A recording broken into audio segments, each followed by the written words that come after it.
All right, good afternoon, guys. Welcome to day 5 of 30 Days of United. Hope you guys are doing great as always. And today we are back at Newark once again. Today we are tagging along on the longest flight of the 757. Even though this route will not be operated by United this year in 2026 due to low demand, I felt like this would still be a good choice to do both the route eastward and then back to Newark, because why the heck not? And it'll be another good dose of content for you guys. So today we'll be flying from Newark to Stockholm. Flight time is going to be around 7-ish hours and around 3,500 nautical miles. So it's a relatively long flight, and it narrowly gets close to like the maximum range limit of the 757. So let's head over to SimBrief and we'll file our flight plan and we'll get underway. And also, guys, I just want to say thank you guys for tuning in to yesterday's stream where I did Houston to Lima. That was a fun flight, and I'm honestly hoping this flight will be just that. Since this is the longest 757 flight. And yeah, I hope you guys will join me as well. It's going to be a good flight. So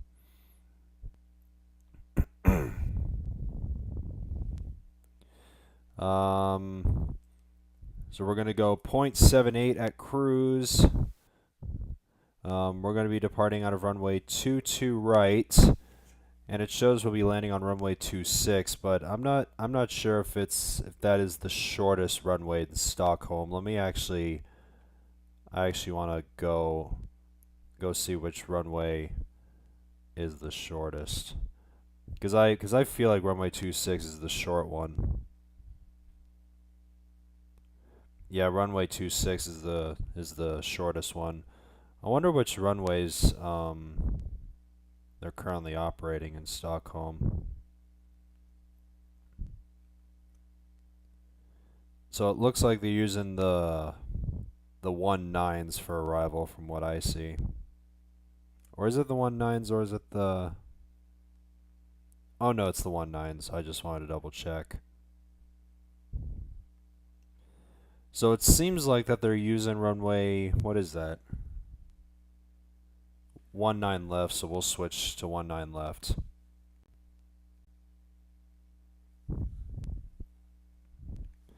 And if ATC does end up coming on by the time I get there, I hope the ATIS will allow me to use runway 19 left for arrival.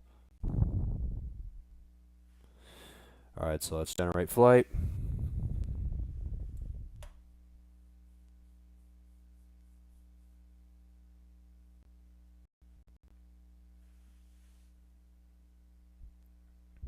Star is invalid for runway 19 left. Okay.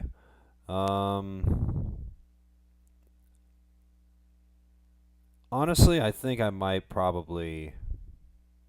I kind of want to redo it. Wonder if I can edit this.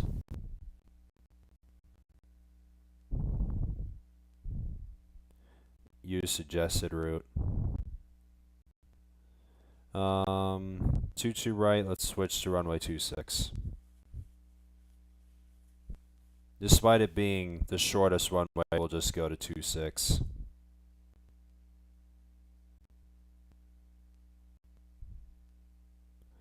Man, I don't know why these stars are invalid for runway 26. What about 19 right? Can we do 19 right instead?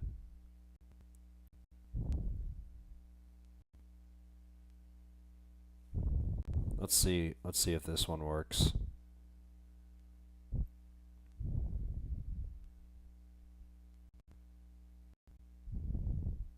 Alright, there we go. Looks like we got it right. Alright, let's go on in at gate C96.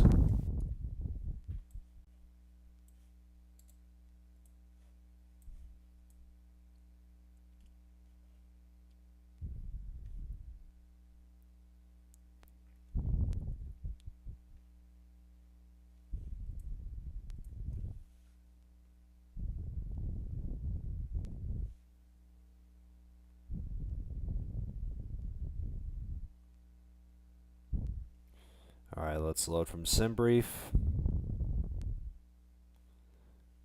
And let's also change the passenger capacity. We're going to go full again with the passengers. Let's do 8 hours and 35 minutes of fuel just in case. Let me go over to Stockholm. Kind of want to re-edit this.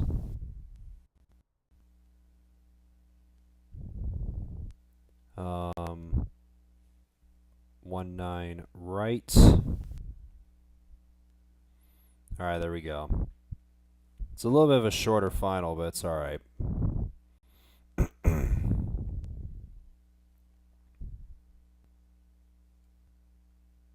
Alright, I think we're good. Just want to double check on a couple of things.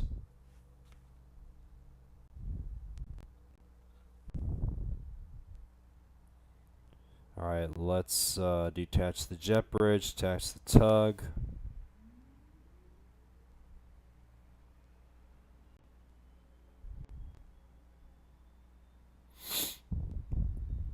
And auto pushback. Actually, wait, hold on.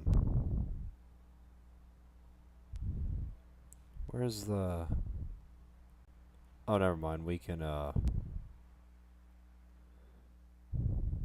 push to there. Alright.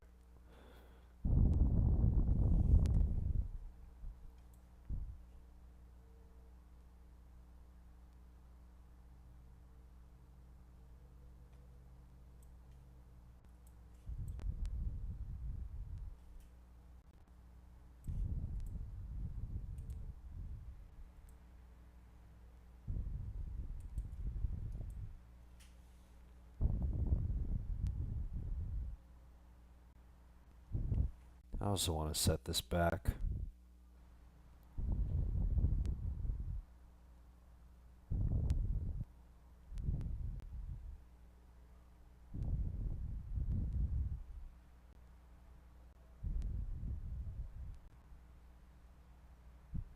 And I wonder what's our top of climb. So we'll start off at 33 and then 35, and I think once we burn off weight, we'll go to 37.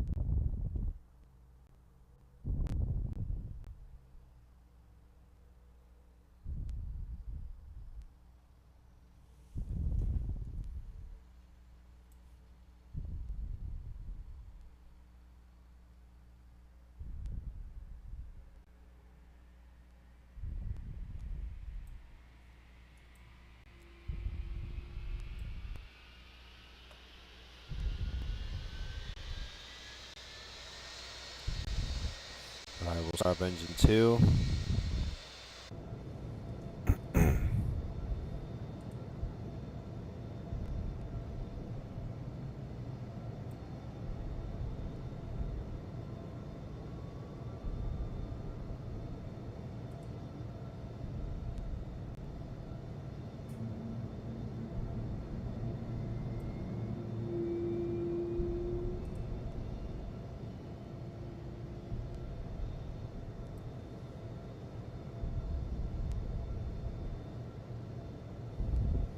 Alright, let's go flaps 15.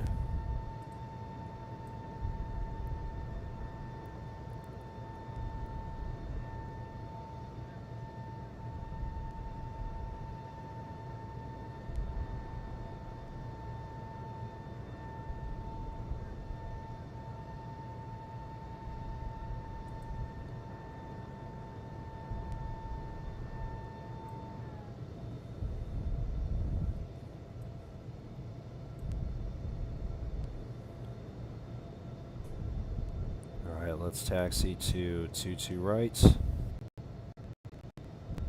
Newark Liberty traffic, United 68, taxiing to runway 22 right.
And also, guys, I know I'm doing another flight with the 757, and you guys might think it's kind of boring, but I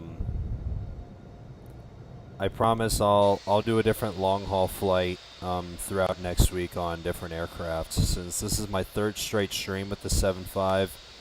And as much as I love doing long hauls with the 757,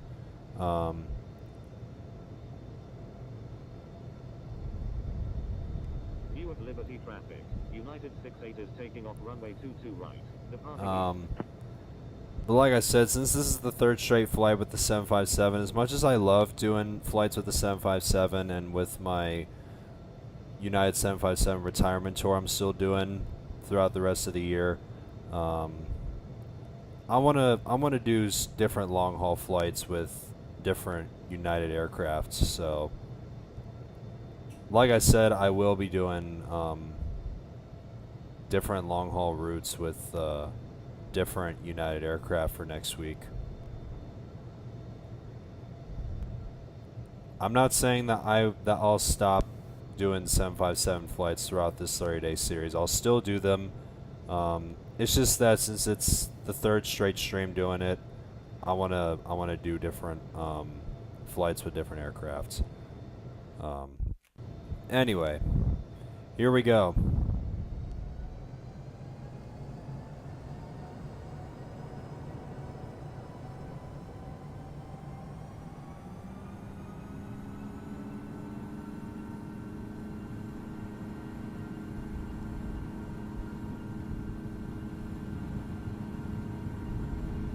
It's 80 knots.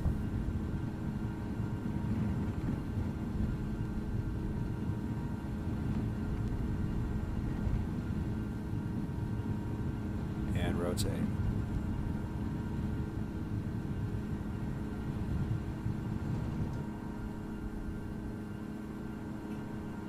Positive rate, you're up.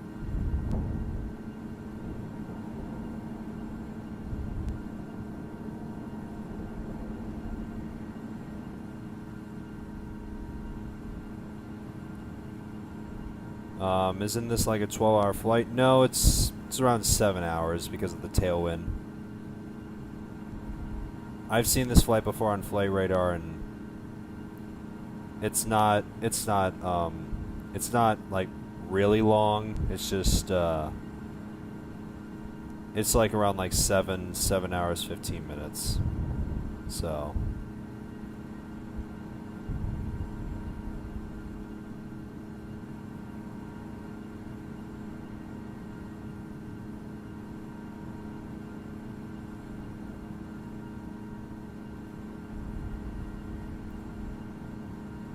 alright, let's lower the nose a little bit.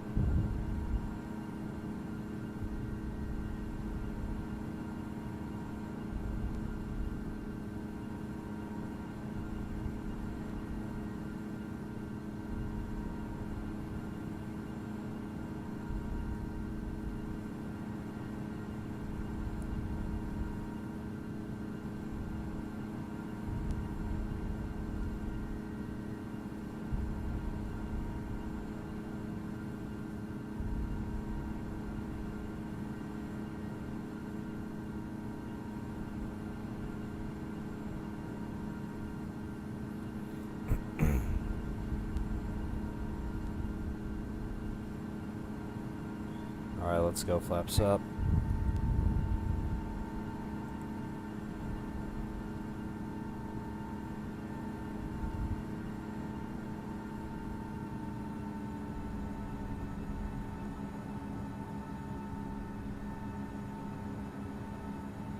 You can now tune out of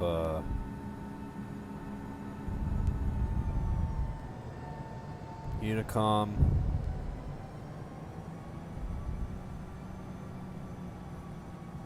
Honestly, since New York departure's online, I kind of want to check in. New York departure. United 68. With you at 4,700. Just in case. Because I think it's best just to check in.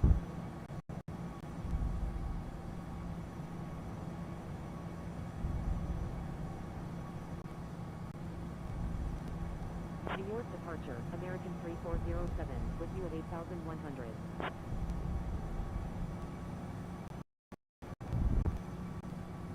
United 6-8, radar contact. Courier A2 Heavy, radar contact. United 413 Heavy, proceed on course to London Heathrow. Private Wings 1, radar contact. Private Wings 1, frequency change approved, good day. United 413 Heavy, frequency change approved, good day. American 3407, frequency change approved, good day. Frequency change approved United 413 Heavy. Good day. Frequency change approved American 3407, good day. Frequency change approved Private Wings 1, good day.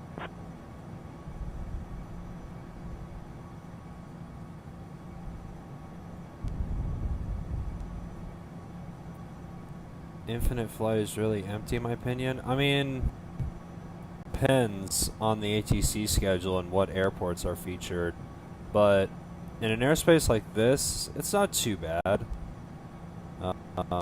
It all just depends on which airports are featured on the ATC schedule. Heavy, with you at 1200.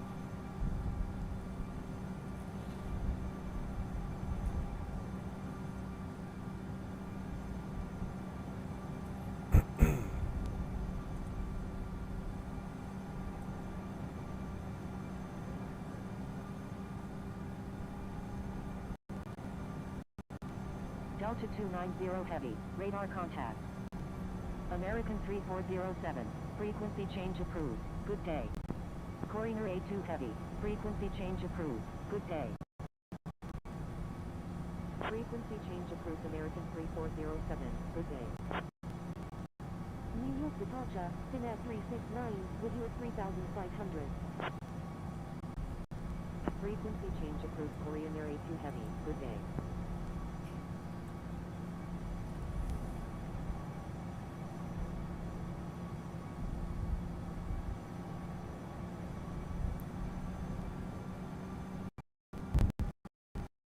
Courier A2 Heavy. United 6-8, frequency change approved, good day. Frequency change approved United 6-8. Good day. It's just best to just check in just in case.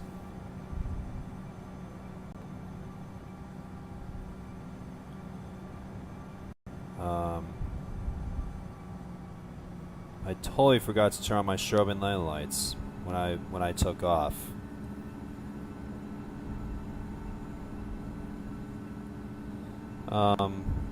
I'm talking about like 3D. Oh yeah, that's. Yeah, I mean, like I said, even though it depends on the featured airports of the ATC schedule, Newark is pretty empty, and I'm fine with it. I mean, ever since day one of the series, it's been. I've flown into airports that were pretty much like dead in my opinion.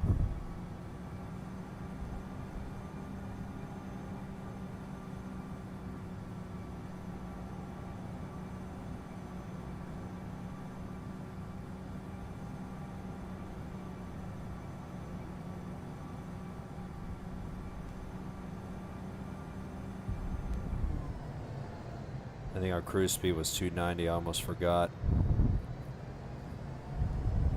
That'll put us at 0.78 at cruise.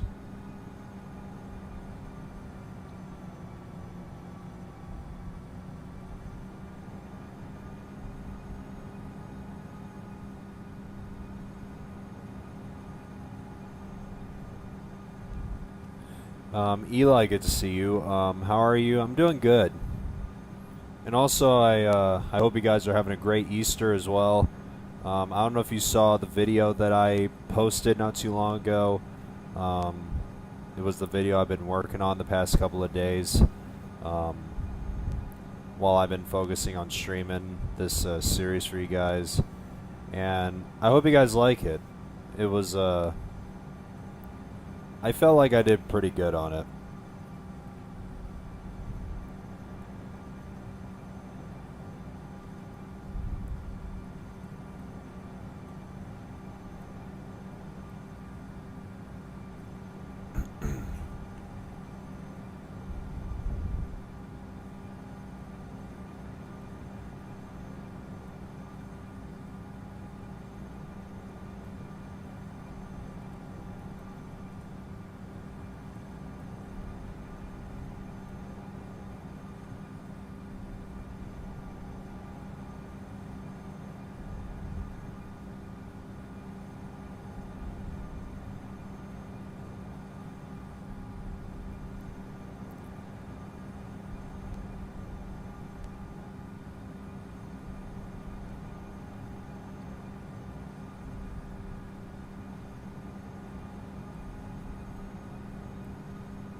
I've also been getting a couple of messages in the IFC. It was about the violation incident yesterday. I need to respond to this controller.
Turn off my heater.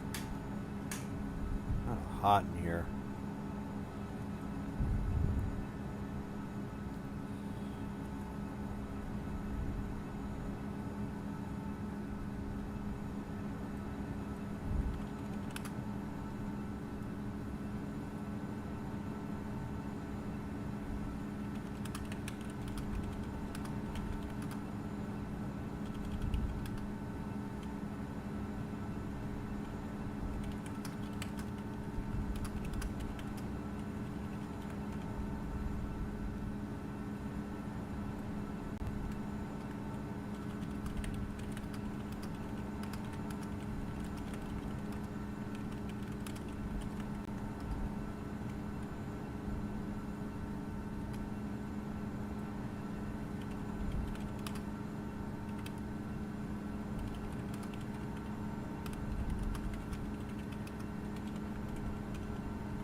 Address this situation with the ATC controller.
That's good you don't forget Easter.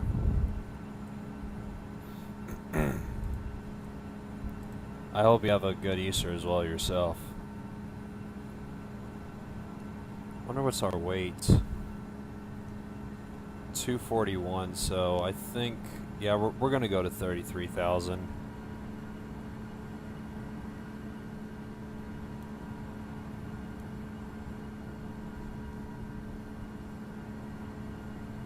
Oh, look at this. There's an A380 about to pass below me. Is he below me? Yeah, he's below me.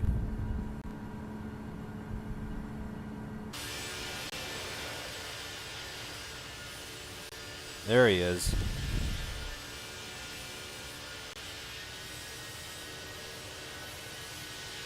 Where's he going? I think he's going to Seoul, I think. Yeah, he's going to Seoul. But yeah, that's nice to see that. I did not expect him though, but that's nice.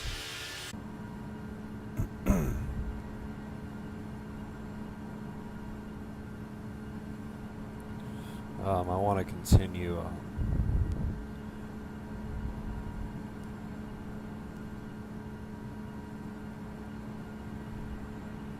That's way too close. He's going a different route. I mean, I'm a couple thousand feet above him, and he's going a different route. So, it's fine. What will the cruising altitude be? We're going to be starting off at 33,000, and then sometime later, probably once we get to, I think here, we'll go to 35,000, and then once we probably go around here to this waypoint, if we're light enough, we'll climb to 37,000.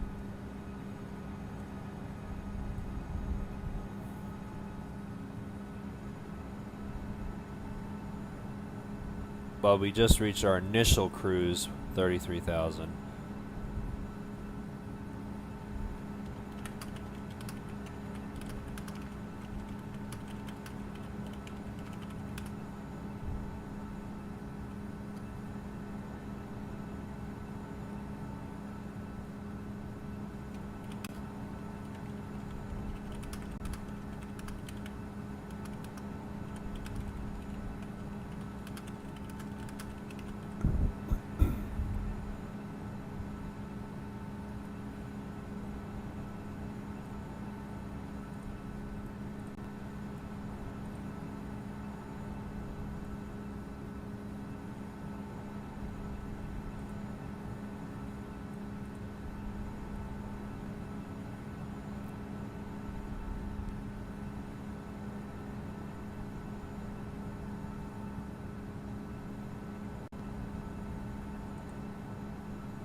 Hope the flight goes as planned. Oh, it will. It will.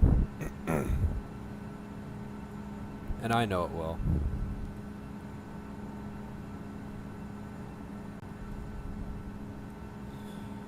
I also want to send a message to this forum.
Alright,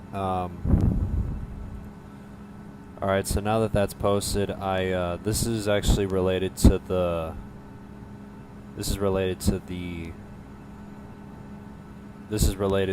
the incident yesterday. I don't know if you guys saw, but this happened yesterday morning. I was streaming an event for, I think it was the LATAM virtual event.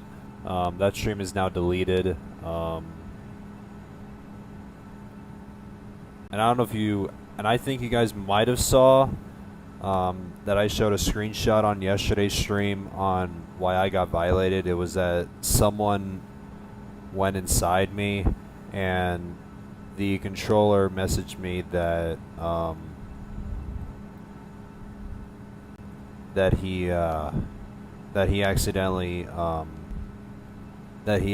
violated me, and even though the guy that went inside me got removed first before I was violated myself, I said some things that I shouldn't have said. I was just heated, and I completely ranted out the ATC controller, and I just want to say I deeply regret what I said, and it's just that as someone on the autism spectrum, I have high functioning autism, by the way, and I have certain sensitivities, like really bad sensitivities. Whenever I get violated, it's just that I just don't like getting violated for no reason, especially like yesterday, for example, and I'm glad the controller understood my frustration, and despite him understanding my frustration, I just want to say I'm still the person to blame right now, because I shouldn't have said that, and I shouldn't have said what I said to the controller, because in all seriousness, I still deeply respect all Infinite Flight ATC controllers, because I feel like, in my opinion, being an Infinite Flight ATC controller is not easy, and it requires a good amount of training, and yeah, I just want to say, what's his name? I want to find his name. What's his name? Because I forgot. I just want to say to, his name is Costa or K, Kosta. I just want to say to Costa, if you're watching this, I just want to tell you I deeply regret and apologize for what I said. After having some time to process about what you said last night, I didn't know that you accidentally clicked me by mistake, and I mean it was a mistake, and thankfully the violation was removed, and all I want to do is just move forward with this. And yeah, like I said, I just get easily worked up when I get violated for like no reason. And yeah, I just wanted to stream a good event, and yeah, I understand your mistake, and yeah, I just deeply apologize for what I said, and all I want to do is just move forward. And I mean, like I said, I still deeply respect all Infinite Flight ATC controllers, including you, Costa, and yeah. This was clearly my fault, and I shouldn't have said that. So I just wanted to say on stream, I deeply apologize, and yeah. So I really am sorry about what I said, and hopefully we'll move forward, and I'll try and be better, despite my sensitivities and everything else.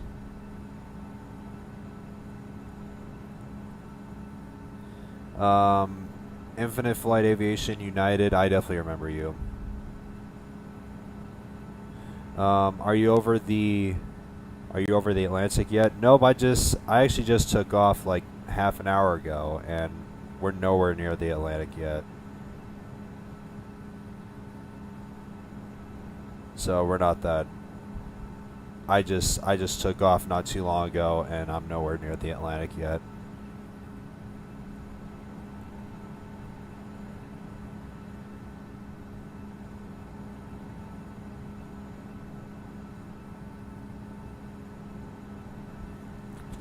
So I just hope I get a response from Costa soon, and hopefully we'll move forward with this, and hopefully I'll be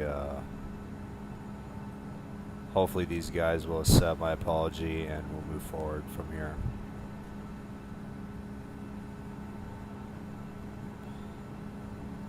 Because like I said, all I want to do is to just stream good quality Infinite Flight content for you guys, as well as all the events and everything. And yeah, I just want to move forward with this, and I just want to continue doing what I love, and yeah. I mean, like I said, I'll always respect the Infinite Flight ATC controllers, like every single one out there. I'll deeply respect them.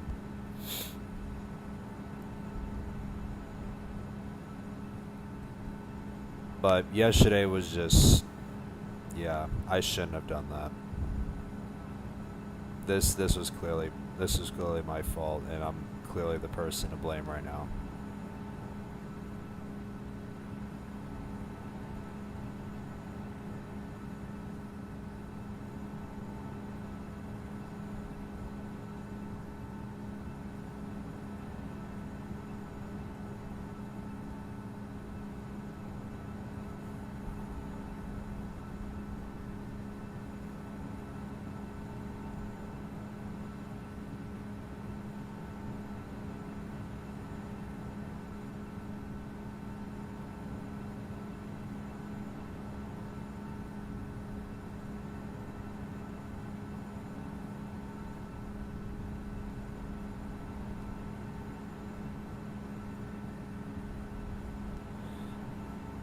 And also, since Costa is also part of Swiss Virtual, and I remember mentioning in in one of my streams a while ago that I was planning on doing hopefully a collaboration with Swiss Virtual. I also got a message from them, and this incident and what I did just pretty much costed my opportunity for a collaboration with them, and I mean, it is what it is, and I just need to do a better job managing my attitude and everything. So, but like I said, to Costa, I really am sorry about what I said, and I just want to move forward with this.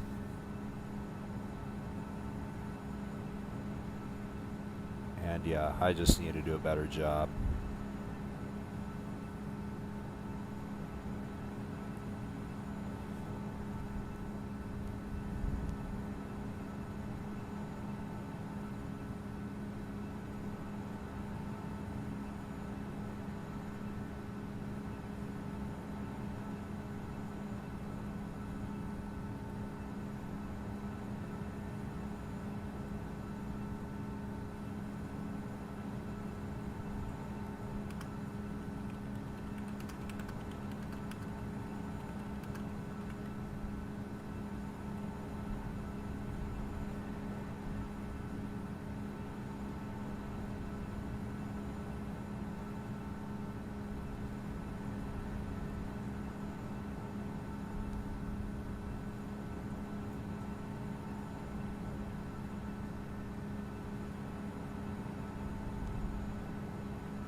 Local Aviator 757, good to see you. Oh, I got a response.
About to go AFK. No, I'll stay here for a little bit. I want to message him one more time.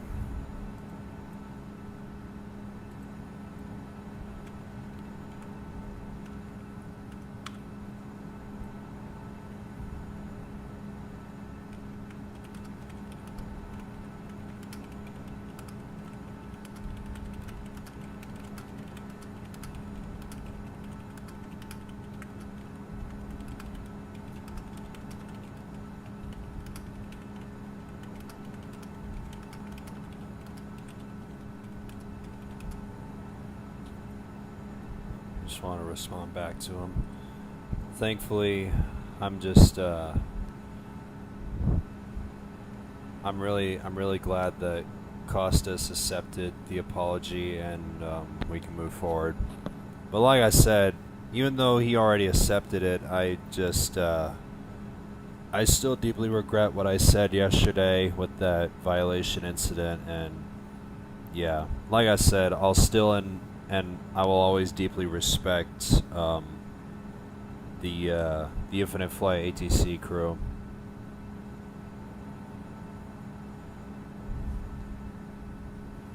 Benji, good to see you. How's it going? It's going all right. Just currently addressing the situation with after what happened yesterday morning when I got violated when I got violated during that event yesterday morning. When I got violated for texting through others, even though I didn't do anything. But I'm just glad that that the controller who violated me accepted my apology, and yeah.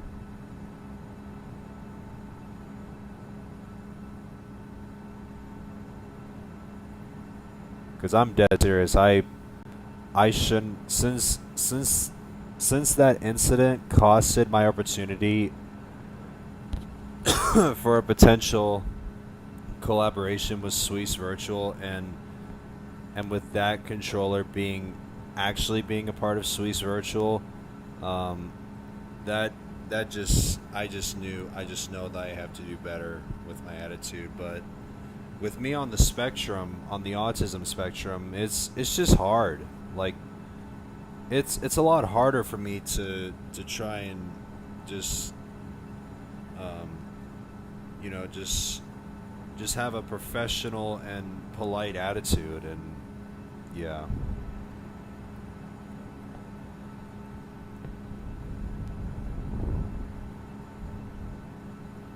So yeah, it's just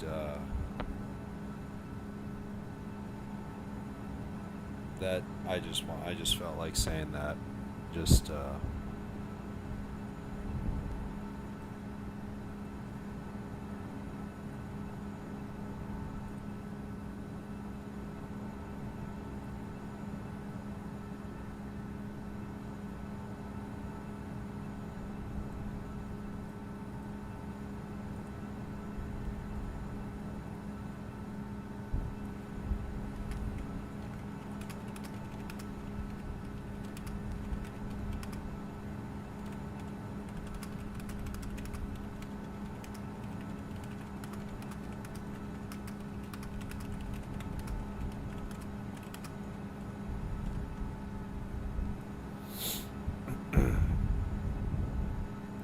oh, I got another response. It's from this.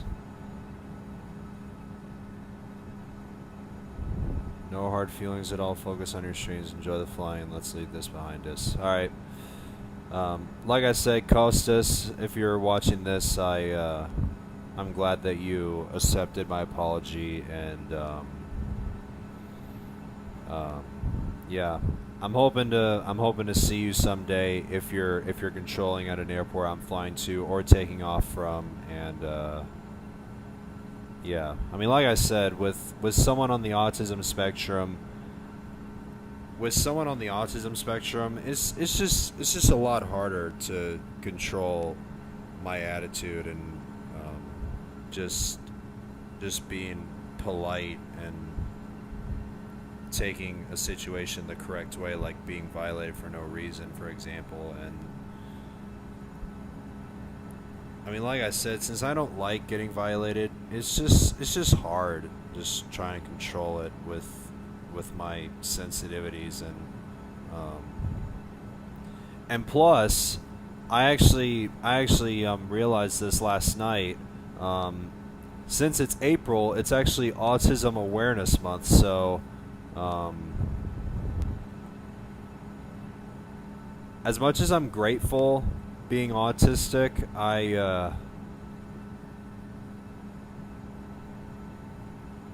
with the sensitivities I have, it's just, like I said, it's just part of who I am, and I struggle sometimes to try and stay in control. And yeah, all I want to do is to just continue respecting the Infinite Flight ATC controllers and just keep on doing what I love for you guys.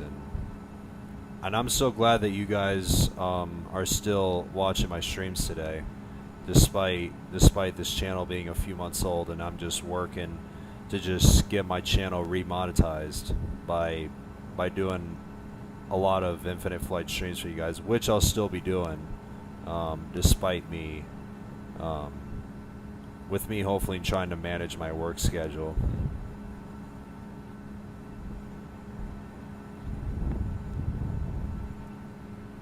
Because I still have the confidence at heart that this will all work in the end. But I just felt like saying that because I just feel like expressing it, because it just feels right to express like what you're clearly feeling. And I know a lot about mental health and stuff, and yeah.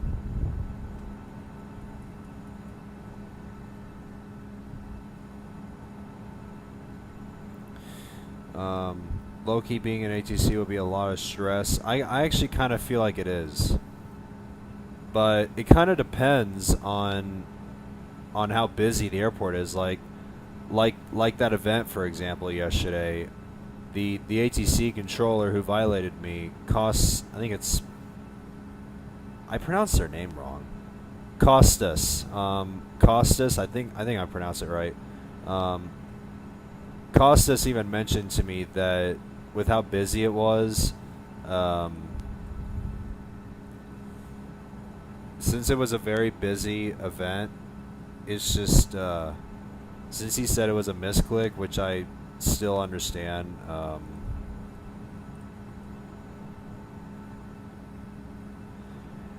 mean, he even mentioned that he was getting multiple requests at the same time, and yeah, he said it was just a very busy moment, and I see why that he accidentally violated me, which is fine. I mean, I still acknowledge his mistake, and I still apologize, and I was glad that he was able to accept it. And so yeah, that's why I know being an Infinite Flight ATC controller it requires a good amount of training from what I see. I mean, I don't even have that experience being an Infinite Flight ATC controller, even though I remember a couple of people asking me if I'm going to eventually be one, but I'm not entirely... With how stressful those situations get, I'm not entirely sure if I'll end up being one myself. Because I just feel like streaming flights is just a lot better. Because, of course, it's something I love doing, and I want to keep on doing that for you guys. Gonna be a long flight to Stockholm. It's not gonna be too bad. It's like 7-ish hours because of the tailwind. I'm currently doing a flight on my PC, New York towards Santiago, but the problem is that every 20 minutes or so my PC turns off. Do you have any solution? Since you mentioned it was on PC and turns off every 20 minutes or so, I am not entirely sure what's the cause. I don't know why it turns off. Or actually, I want to go on my phone and look it up, see if there's a solution. Hold on. Oh, frick, someone's ringing me. It's my girlfriend's calling me. Hold on a second.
Alright guys, I'm back. Sorry about that. My girlfriend wanted to call me, wishing me a happy Easter. But what I was meant to say was, let me look up the cause for this cause of your PC turning off every 20 minutes. Cause of PC turning off every 20 minutes while playing Microsoft. Whoops. My friggin' mic turned off on my phone. While playing Microsoft Flight Simulator. Let's see the cause here. I'm assuming AI overview might work. A PC turning off every 20 minutes while playing Microsoft Flight Simulator is likely caused by component overheating or an overtaxed faulty power supply unit failing to handle high power demands. I think that might be the cause.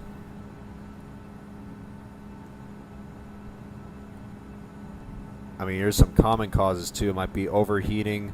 The GPU or CPU exceeds safety temperatures over 85 degrees Celsius, forcing a shutdown.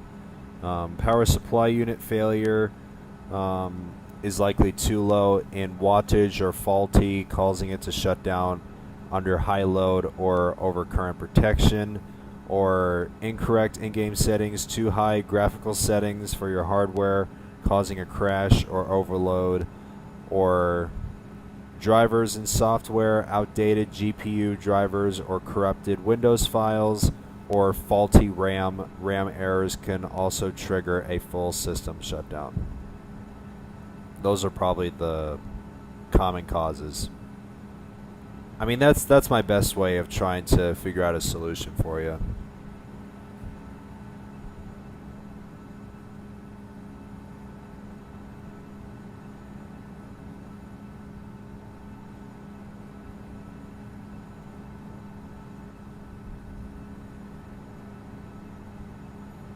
So yeah, I hope that at least helped you a little bit. I try my best though, because I don't play Microsoft and I try my best.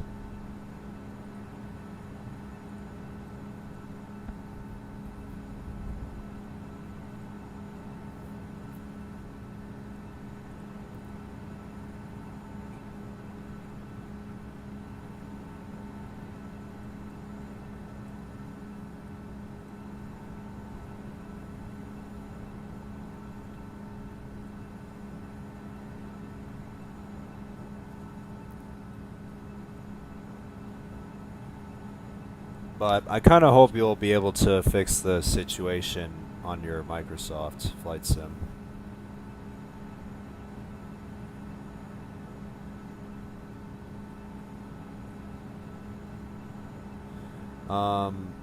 What's the next flight tomorrow? Sorry I was late on answering your question, but I mentioned at the beginning of the stream, since this is my third straight stream of doing a 757 flight, I think I remember mentioning that I was going to do the return flight to Stockholm on Monday since the since the since Stockholm airport will be the featured airport tomorrow, but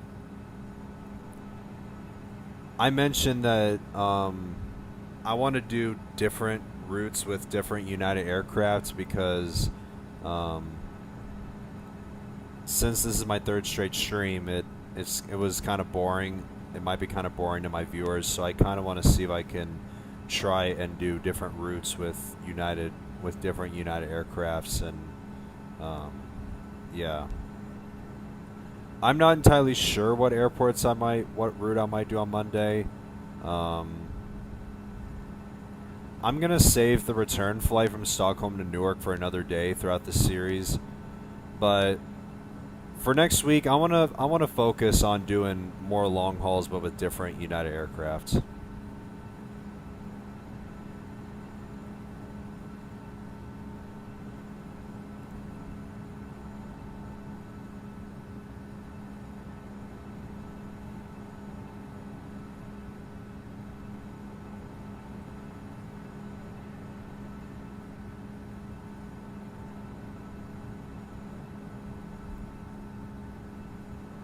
If I can choose probably like a good route to do tomorrow, I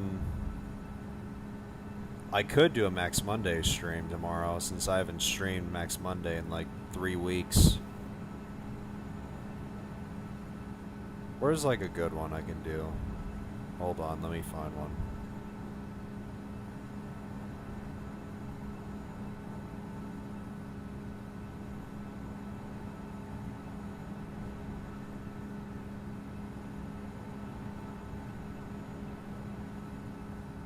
Alright, let's see. Let's take a look.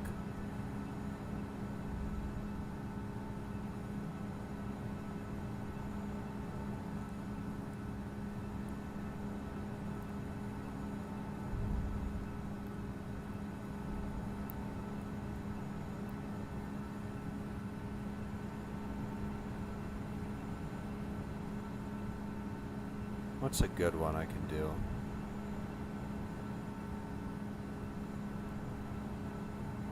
I feel like I might probably do a round trip between the West Coast and the Hawaiian Islands.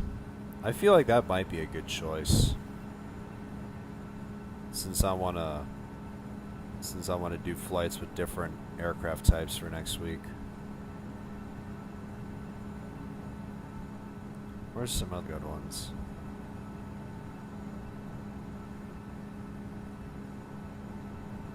Wonder if I could do.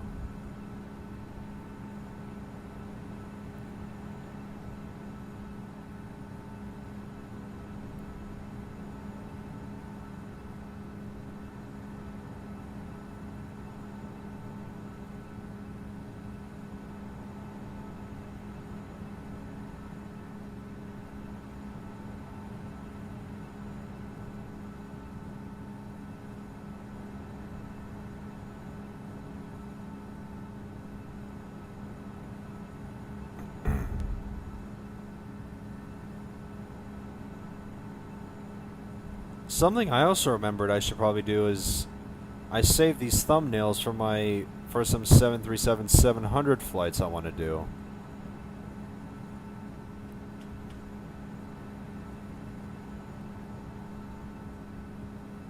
I need to do these next week.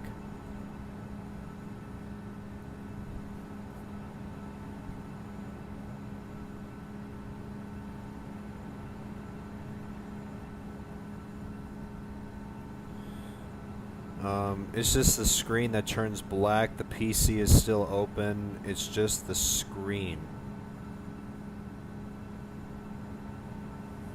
Hold on. Let me try and look up a solution for you. MD11 Fan 3, good to see you. Welcome to the stream. Cause of screen blacking out while playing Microsoft Flight Simulator, even though the PC is still open, but it's just the screen blacking out.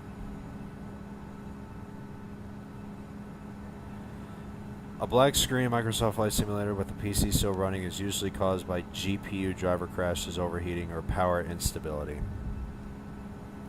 I think that might be the case.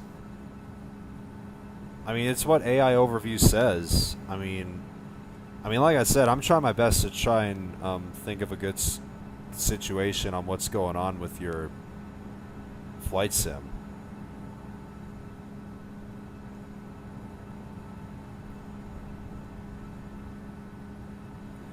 How are you on this lovely Sunday? I'm doing pretty good. Still enjoying doing what I love doing, which is streaming. Still going strong on streaming this 30-day series. And plus, today's the eve of United's 100th anniversary, since the official day will be tomorrow. And you see why this series is called 30 Days of United, because I'm doing this series to celebrate the airline's 100th anniversary, which is tomorrow. And I need to think of a good stream to celebrate the airline's 100th anniversary.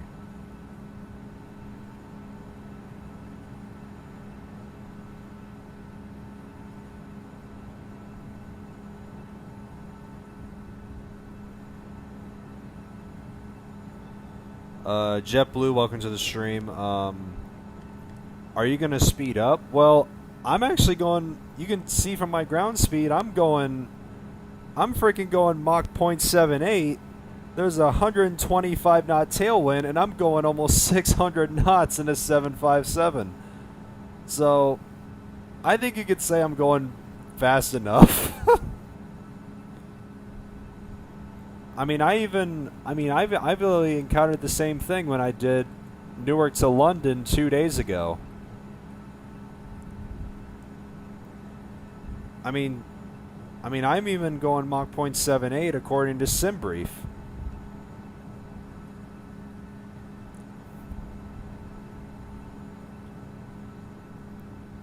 And plus, I don't even need to go a much higher Mach speed because because of this tailwind.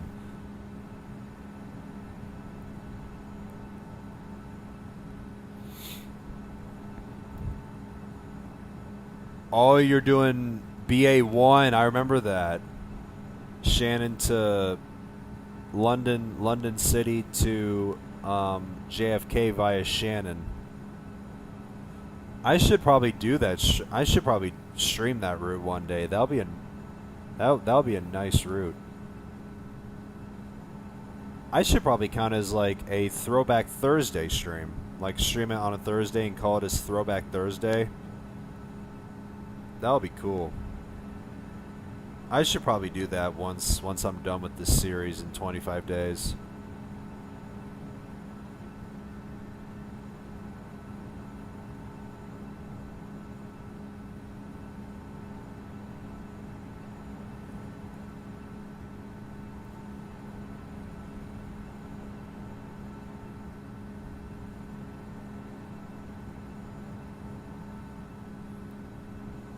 Flying from Miami to Vancouver. Air Canada Virtual, of course. Of course you're doing flights for Air Canada Virtual. I'm not surprised by that, but I'm not surprised by that.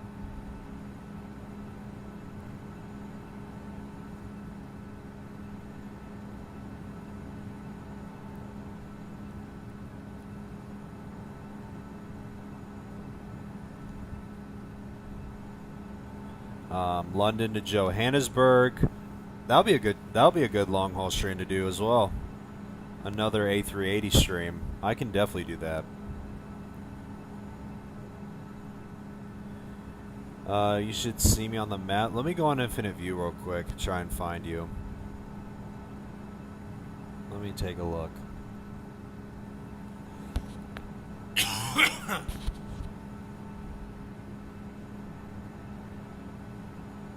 Alright, launch Infinite View. Let's see.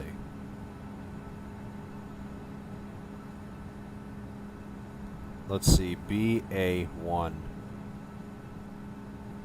Nope. I don't even know what your call sign is anyway. Oh, there you go. You posted in chat. Okay. OKGBU.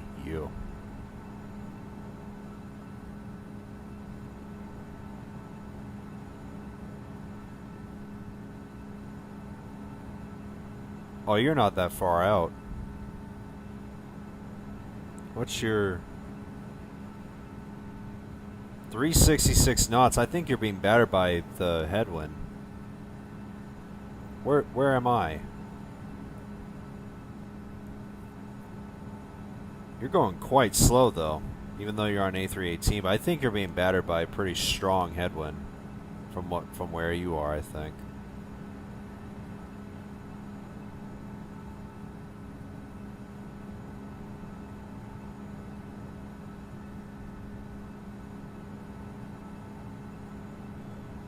I'm on casual server at London Heathrow. Ah, jeez. That's the typical airport where I pretty much grind landings with a frickin' F-18 just to get my grade up. I do that sometimes whenever my landing count goes down, and I just grind landings to maintain my grade.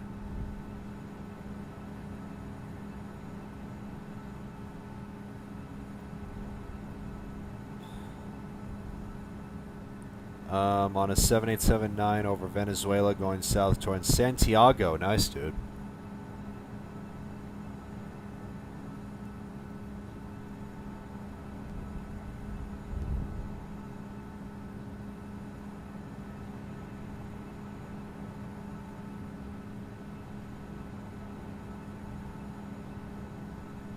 I wonder what I could do for tomorrow's stream, since tomorrow's the 100th anniversary of United.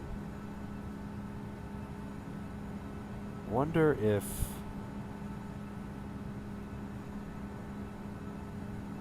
I gotta sneeze.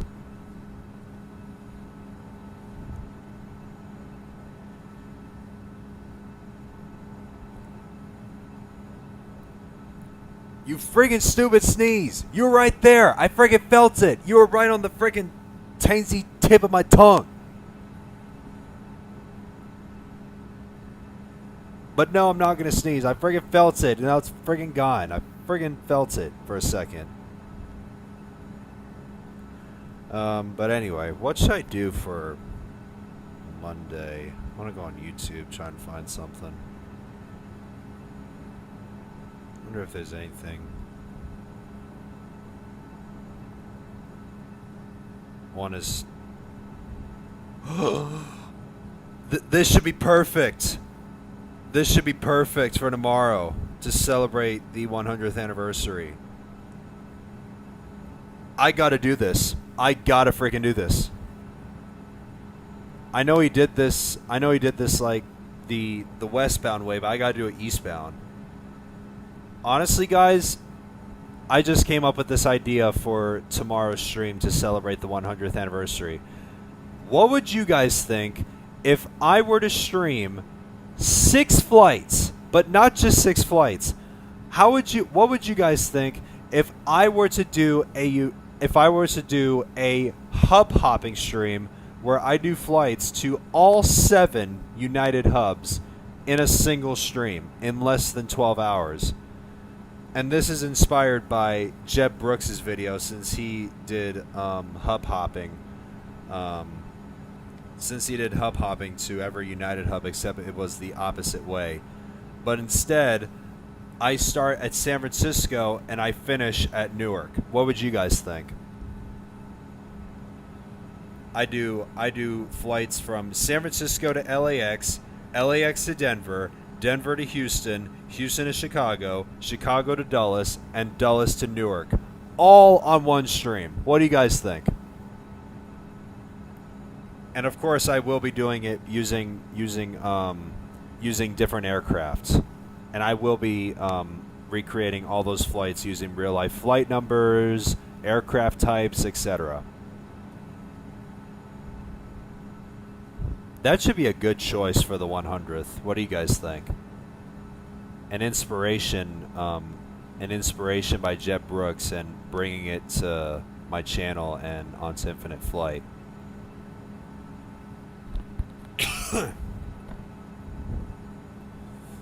That'll be fire.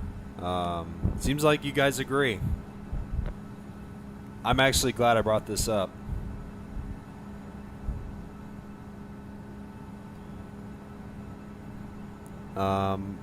Frosty Aviation, good to see you. Virginia Fox, good to see you. I'm back on Expert. Nice, dude.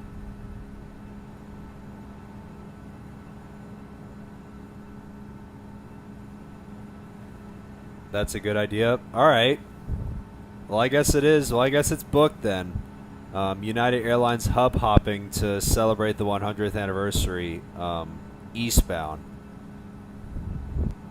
We're going to start at San Francisco, fly to all 7 hubs, and then finish it off at Newark. Because I want to do the eastbound because it's a lot quicker because of the tailwinds. And, of course, Jeb Brooks took the opposite route. I just kind of feel like eastbound is the better way because it's a lot quicker, and yeah. I just need to figure out how long the flight times for every flight is.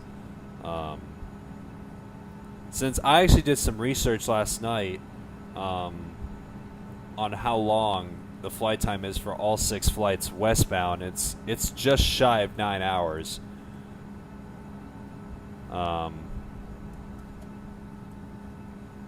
But I need to figure out how long the flight time is for all 6 flights eastbound from San Francisco to all their hubs and ending it off at Newark. I need to do some research on that.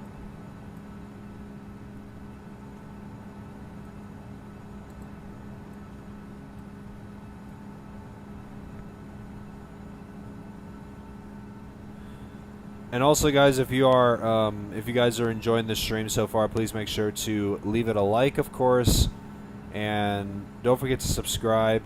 And since I'm out of ideas for the continuation of this 30-day series, suggest what routes you want me to do next.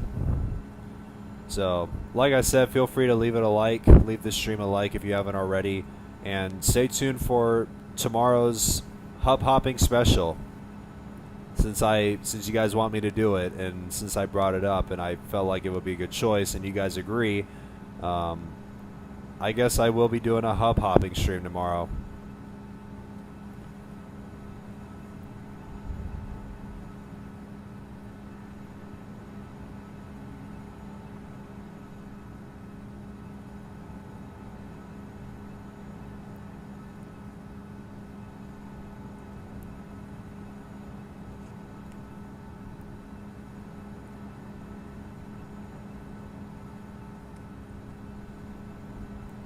Just do west to east? What do you mean west to east?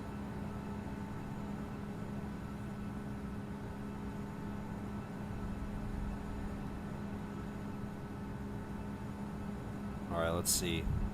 I'm going to do the research right now. I want to figure out. I want to put this on the notes on my phone.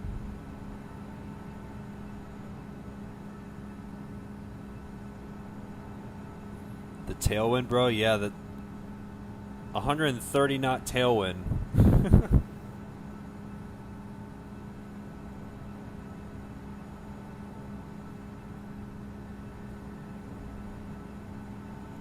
SFO to LAX is not that bad. It's just below an hour. That's nothing. What's the aircraft type for this one?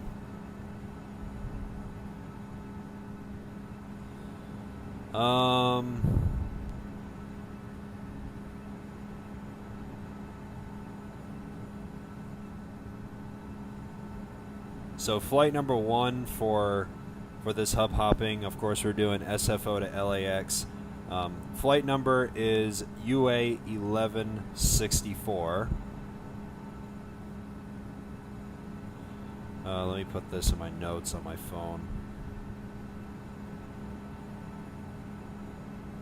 United hub hopping stream. info. UA 1164.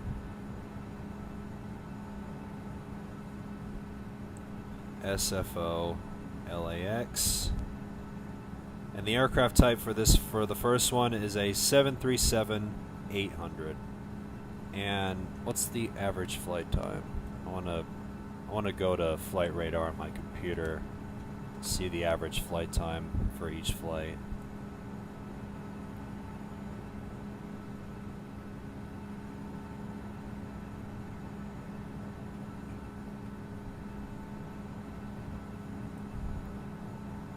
So average flight time is 56 minutes.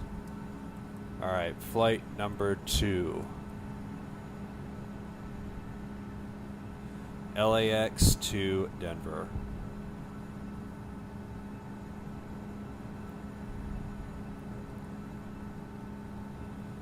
Um, 737-900. A321neo. Infinite Flight doesn't have that yet. A321neo.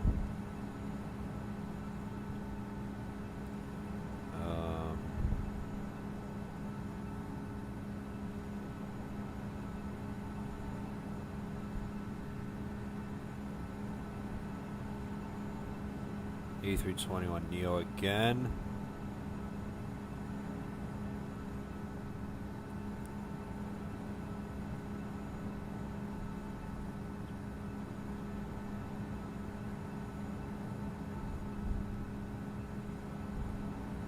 That's a nighttime flight. I don't want to do that.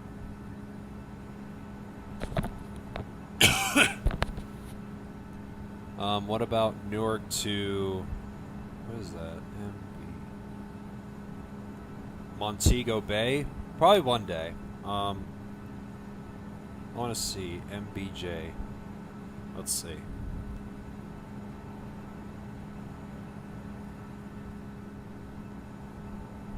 Oh, it's on the,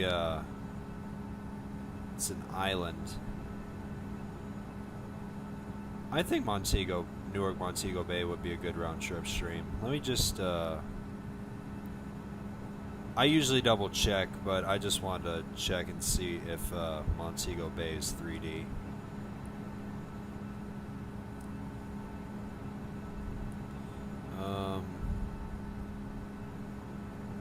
What's the code? MKJS. MKJS. Oh, it is 3D! Oh, sick. Alright. I'll save that for... When is next Monday? Not tomorrow, but next week. I'll save Newark to Montego Bay for next Monday on April 13th, JetBlue. That's a nice request, and I'll be more than happy to do it. So, Newark, Montego Bay, Max Monday, April 13th. And Kin MKJP. Wonder what airport that is. Let's see. I'm assuming that's another Newark flight. Newark to Dominica. Oh, I remember this one. I remember this Newark Dominica. It's on a 737-700. United inaugurated this route. I think it was last year as part of their international expansion.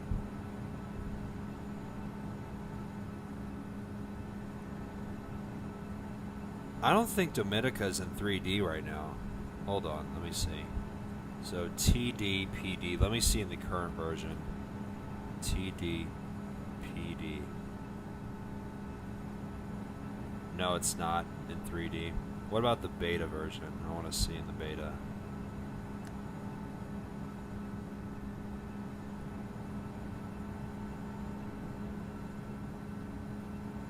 Alright, where is Dominica? So TDPD. Let's see. Yep, it's in 3D in the beta version.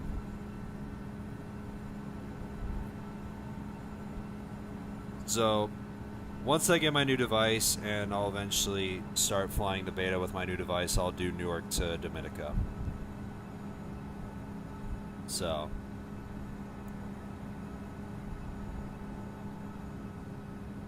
I'll do that one day, Benji. It's a good request, though, too.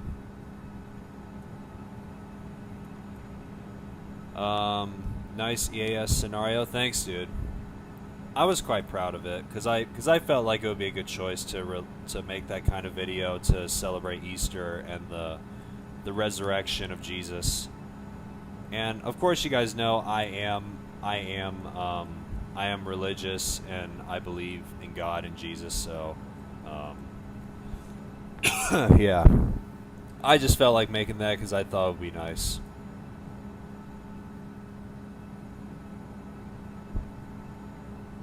And it's not towards any disrespect to any of those who are part of the religion anyway, so I thought it would be nice to make it. When are you getting it? I'm not entirely sure. If I could think of an early, at an earliest time, I want to try and get it next month once I'm done with this series.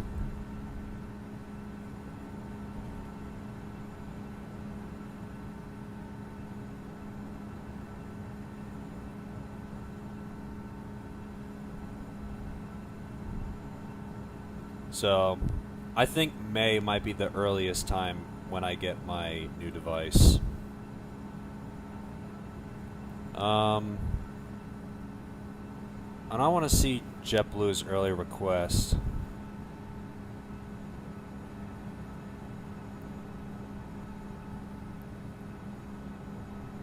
What route do you want me to do from MKJP? Which is Kingston, Norman, Manly International.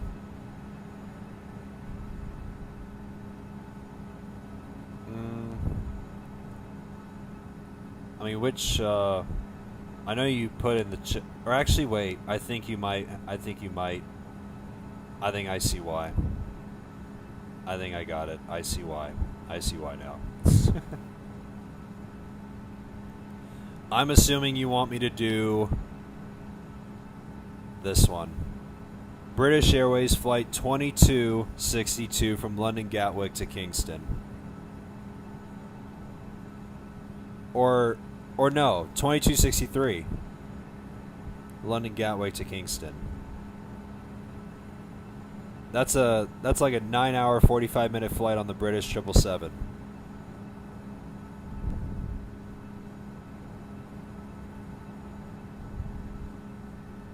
I'm kind of assuming you want me to do that. Oh, you flew on 2263 in real life? That's sick, dude. Holy cow.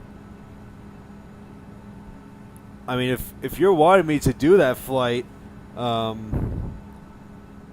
mean, like I said, once I'm done with this 30-day series, I'll get back into doing flights with other airlines.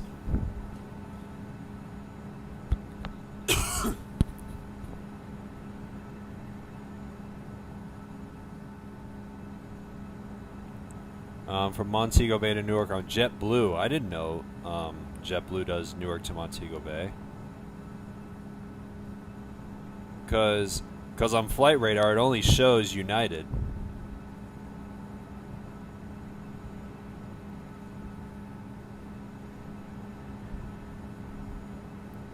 Going on BA 2263 in the future? Nice, dude. But still, I'll still be able to, I'll eventually do BA 2263 in the future, because I think that'll be a nice, another nice long haul stream.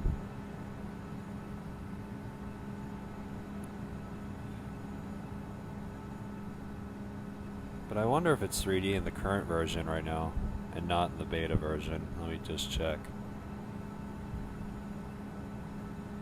Where is Kingston? I want to find it.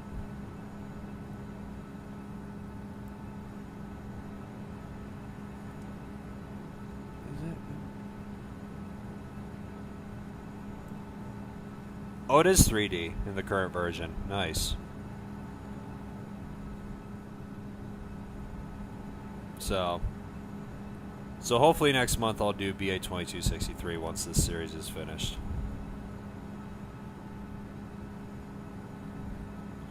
Anyway, I want to continue. I want to continue doing the research for this for tomorrow's hub hopping stream. I just want to figure out. I want to figure out. All right, I want to continue LAX to Denver. Continue where I left off.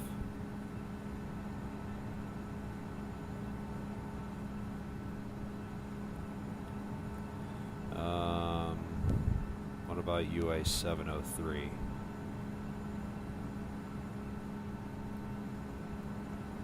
It's on a 737-900. What's the time? Okay, I think I'll do that. United 703 from LAX to Denver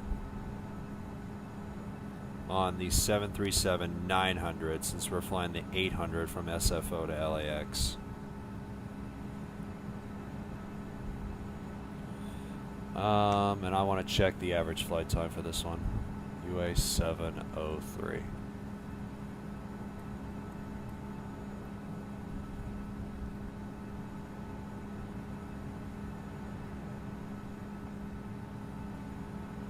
The A321's nickname is the Sausage. What? What do you mean it's the Sausage? What are you talking? That's funny. I did not know the A321's nickname is the frickin' Sausage. I mean, you obviously know what the nickname of the 757-200 is. It's that obvious. Or actually, it has two. The 757-200 has one, and the 757-300 has one. Let's see. Average flight time LAX to Denver, 1 hour 53 minutes. And let's do, what's next? Is it Houston? Yeah, Denver, Houston. Denver, Houston.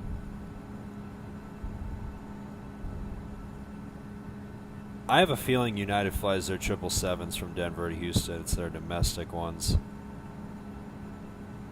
The 757 one. I want to find a 777. I have a feeling they do it.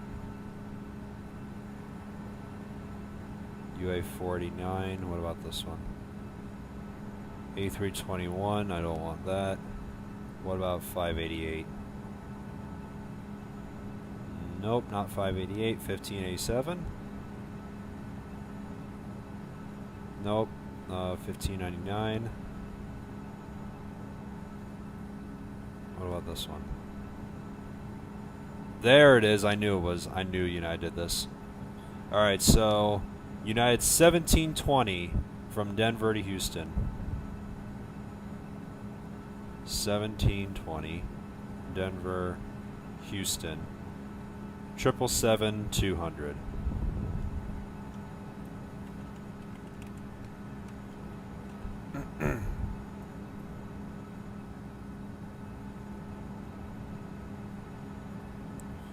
Where are you near? Let me pop up the map. I am currently right over here. I'm not too far. I think I am. That is not Toronto. I don't know where I am, honestly. But I'm getting close to the Atlantic.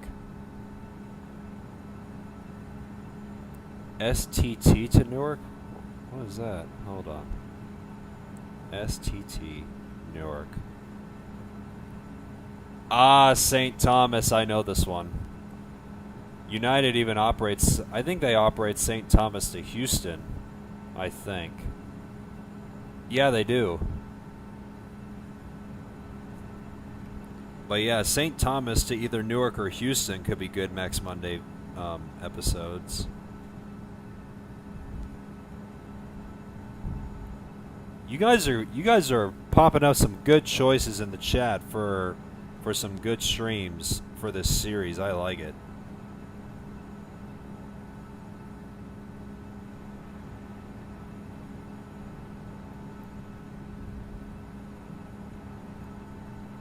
I'm really loving these requests you guys are giving me.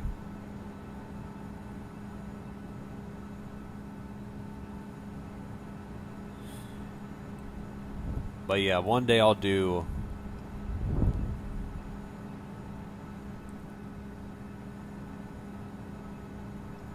Houston, Montego Bay. That's actually not on a Max. It's on a NG 737.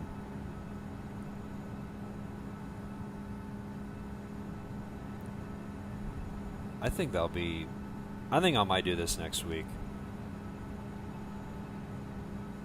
I think I might do this on Tuesday, probably round trip. I want to check the ATC schedule. What airports are featured for Tuesday? I want to see. If there aren't any airports that are too special, I might just do it. April 7th. Vienna, Palma, Ibiza, Innsbruck, and Zurich. Now, honestly, I think I'll do Houston, Montego Bay on Tuesday. And Newark to Nuke, yep. The only down for it is I can't do it in the current version, but once I get my new device, since Nuke actually got updated in the beta version and they expanded the runway to the current one, the real life one, I'll do Newark to Nuke. Newark to Madeira, I remember that one. I'll do that one. I'll definitely do it. I will definitely do it.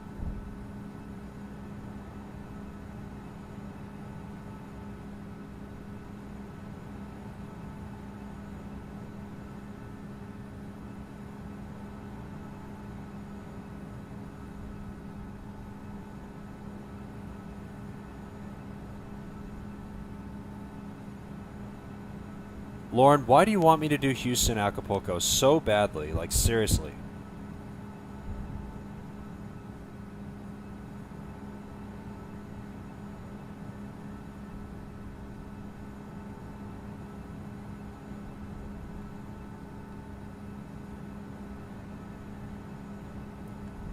Good Lord.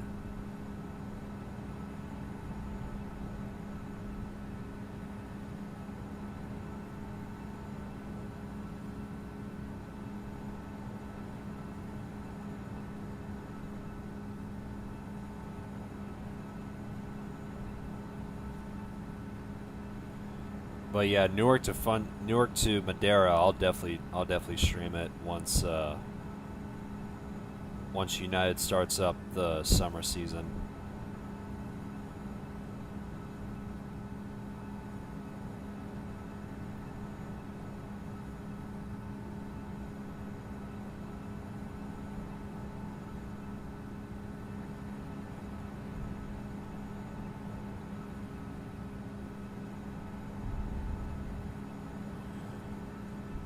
Anyway, I actually want to continue doing this research for the hub hopping.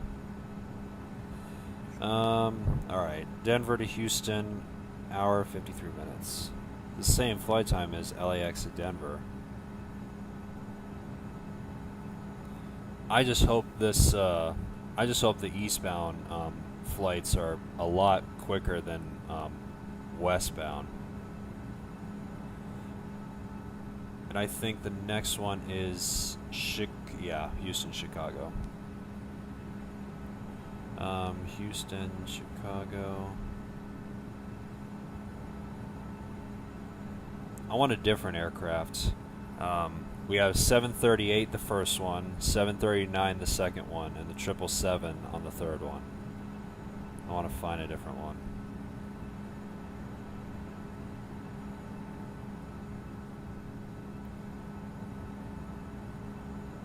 (737) A321 Neo. Nope.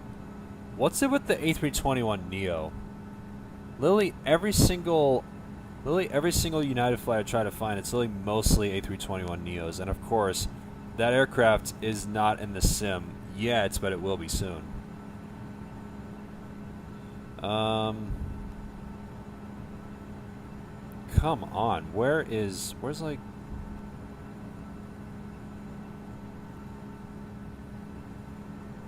Your phone's at 60. Ah, nice one. I'm not going to do the hand gesture. I may not have a webcam, but I'm not doing that hand gesture.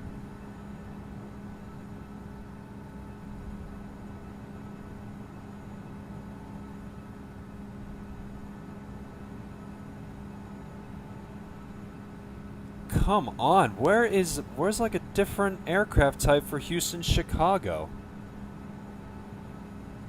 And again, every single flight, it's nothing but the frickin' A321neo.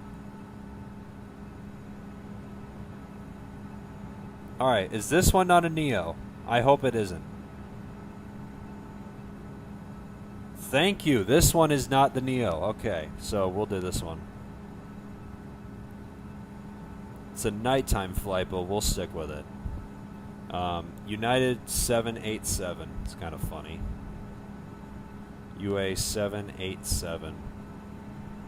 IH Chicago 737 MAX 8.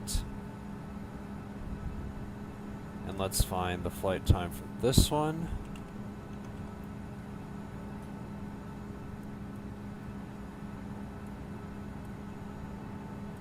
Let's see, Houston, Chicago. Average flight time, 2 hours and 4 minutes. And Chicago to Dulles, I think, is the next one. Yeah, Chicago Dulles. ORD IAD.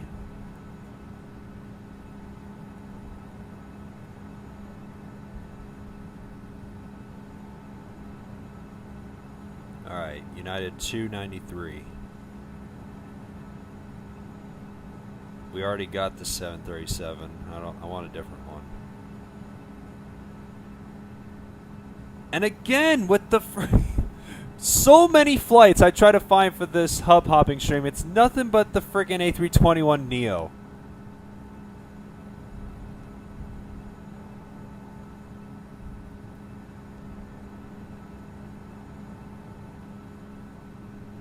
Isn't there like a flight? I just want a flight where there's like, I want like an A320. How about that? I want an A320 instead. What about 2437? Ooh, hold the phone. Hold the phone. I think I might have found the right one. Oh, this is perfect. United 2437, 757. United 2437. I found it. Thank God it's not a Neo.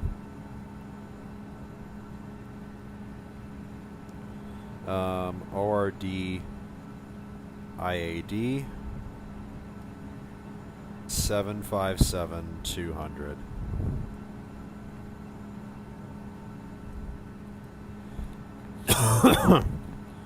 UA 2437.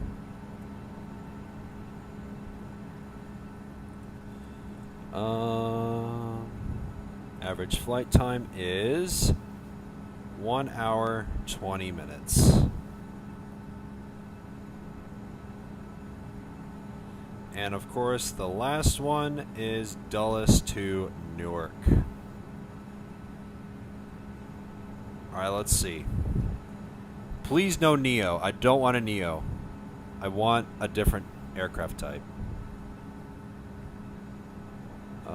Max, I don't want that. I don't want that.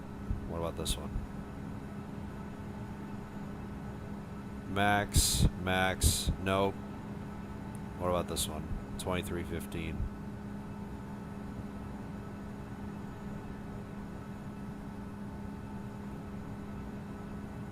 I don't want that. 2396 maybe.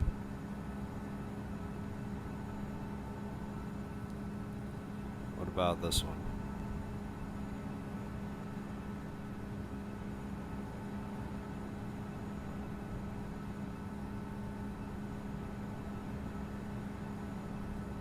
Or what? Or should we just do an E17? Or never mind, not.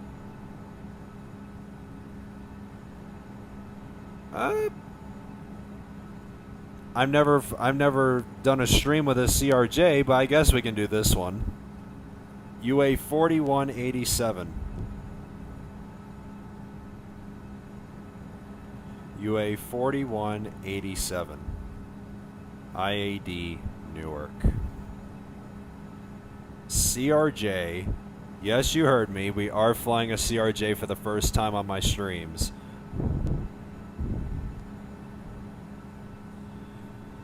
CRJ 700.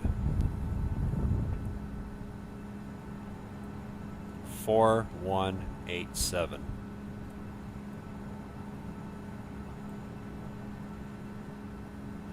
And average flight time for this one is 48 minutes. Alright, let's add this flight time up. Total flight time. I'm going to try and do this in my head. So, we're going to count the hours first. 1, 2, 3, 4.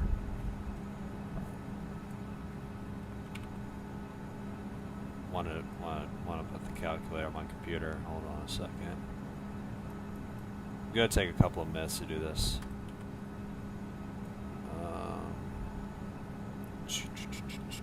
Calculator. Alright, so we got 2, 3, 4, 5. If we add up the hours from flights 2, 3, 4, and 5. I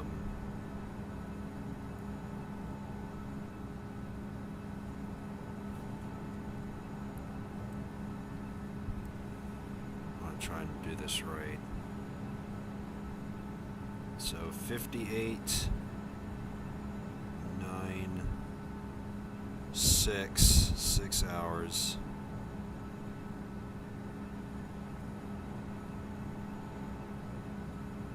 So that's 6 plus 12, 6 hours, 12 minutes. And let's add the 56.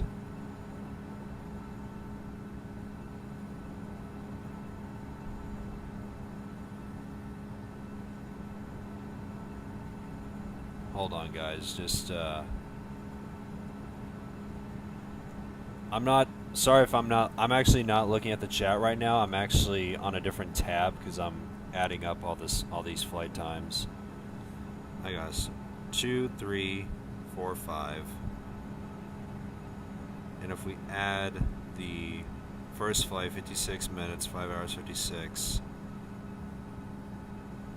And if we add the additional 4 minutes from the Houston-Chicago flight, that'll be 6.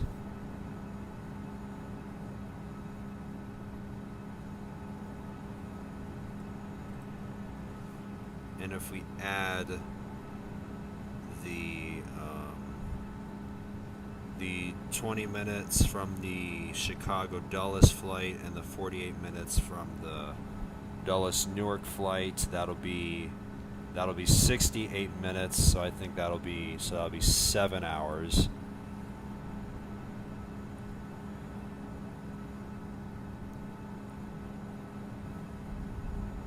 And if we add the two 53s from the second and third flight, that'll be 106 minutes.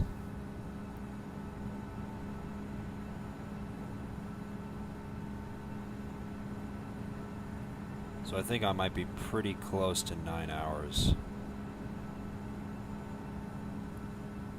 So I think the total flight time for all 6 flights is around like 8.5 hours, according to my calculations.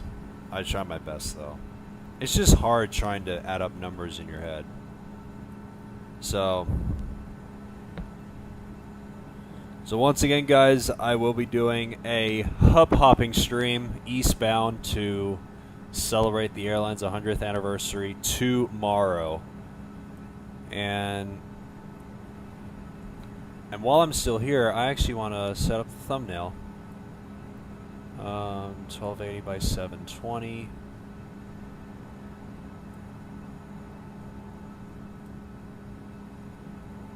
Why did my screen just frickin' flash white? I don't want that. What the heck just happened to my screen? Did it just...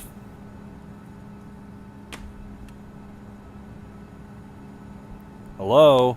Oh, there you go. I don't know why it frickin'... I want to restart this. Or I guess I'll just restart. I don't know why it's doing this. 1280 by 720. There we go. Now it works. You found... Actually, let me see if I can see on the map. No, I don't see you just yet. I think you might be still over the Atlantic, though.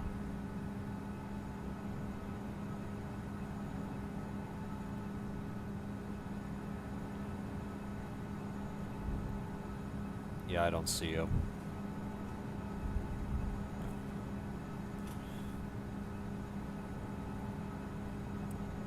Just letting you know, if you're doing the CRJ, you have to trim all the way up. Yeah, I know. I've watched the tutorials for on how to fly the CRJ and land the CRJ.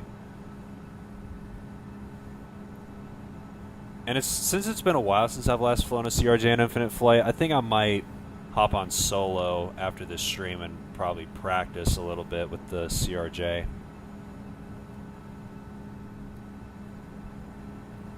And just get used to it a little bit. Let me go on GC map and file all 6.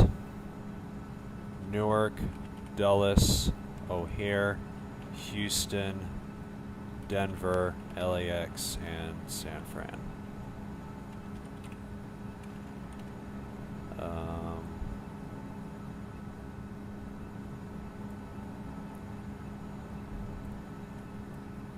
Style blue marble. Copy, paste.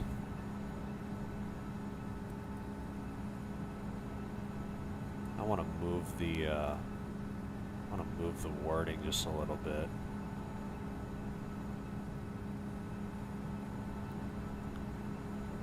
Or actually, I might just move the Newark lettering a little bit.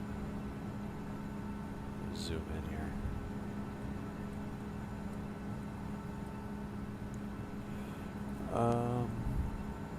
Let's just get that tool. Whoops, I don't want that. Control D, starting over.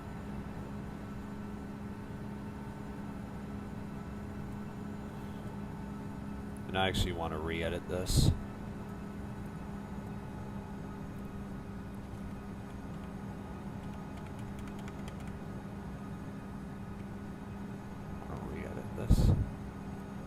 Get rid of the...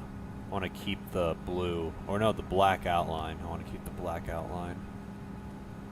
Or it looks black to me. Yeah, I want to keep the blue. I hope it works though.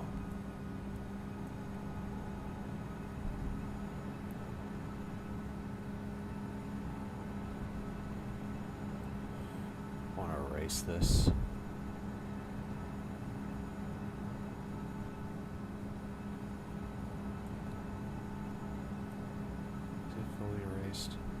No, it's not. Dang it. I want it erased. How do I get rid of this? How can I get rid of this?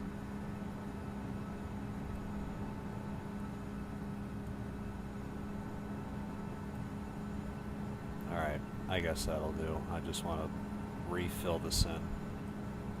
Where's the paintbrush tool? I also want to do the eyedrop, paintbrush. Alright, let me just fill all this in, fill the rest of this in.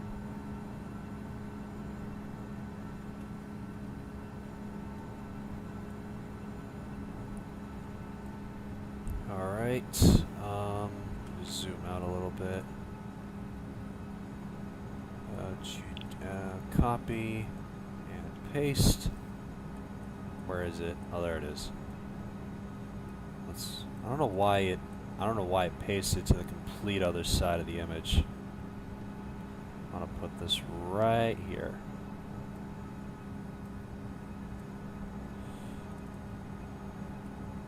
Alright, let's move this to...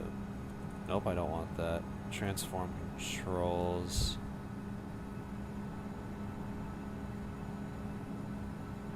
Let's move this over here, and let's move this over here. So it's at a better spot.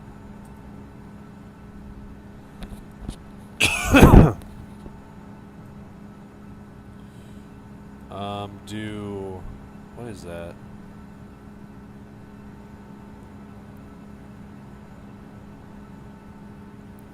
Kingston to Fort Lauderdale, JetBlue A320. It's an hour and a half. It's kind of short though.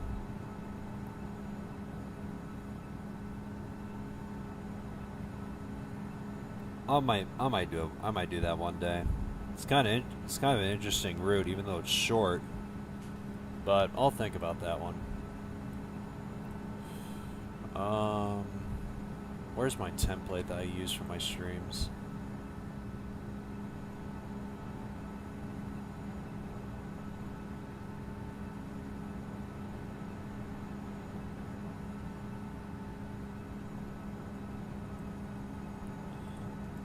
Alright, there we go. Copy, paste.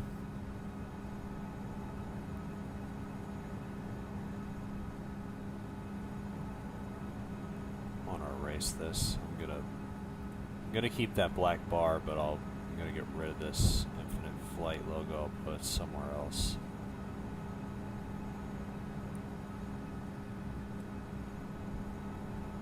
Or actually, I'll just you know what? I'll just keep it. I'm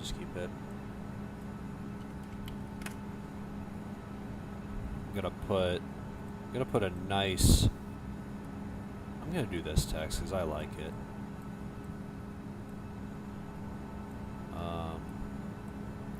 Gonna do light blue as the outline, and dark blue as a glow. April 6th, 1926 to April 6th, 2026. Yeah, that's a sharp looking font. I love that. And let's put this in the black bar right here.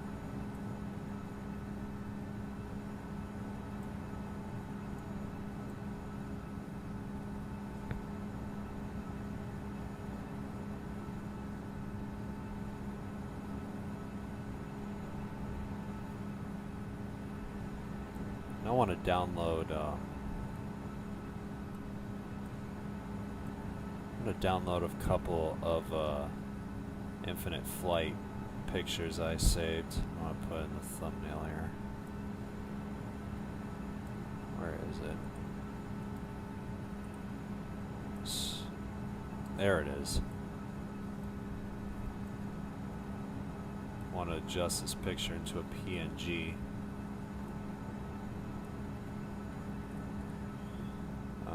Eraser. I'll get rid of this.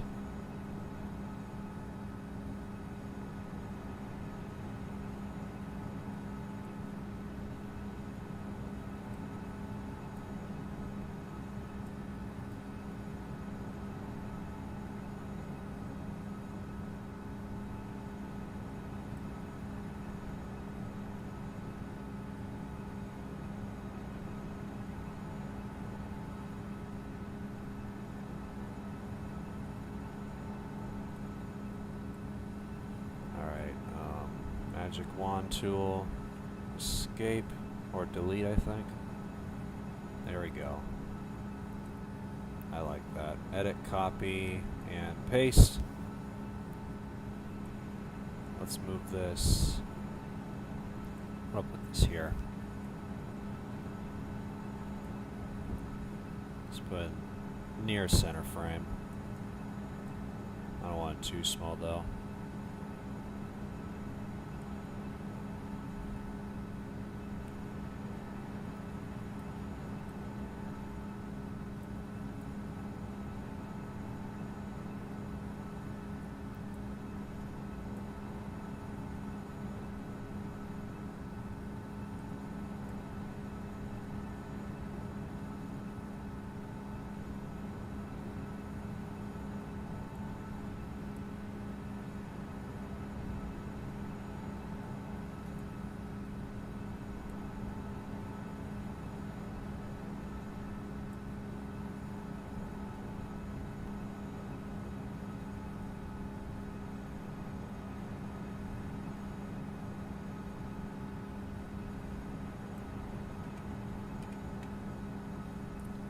I'll put the font somewhere else. I'll put this here.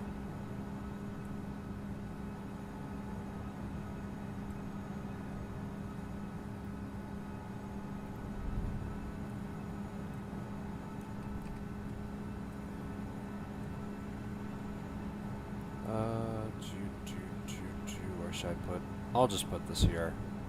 I'll make this a little smaller.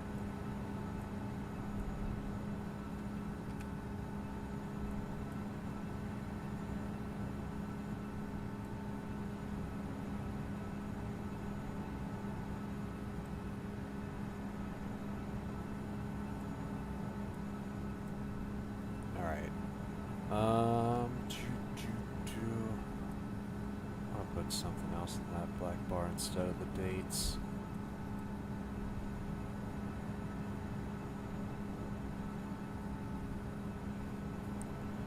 And Miami to, let's see, Kingston.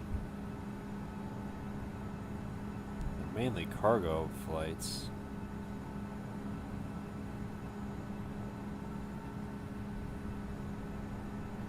What about Atlas?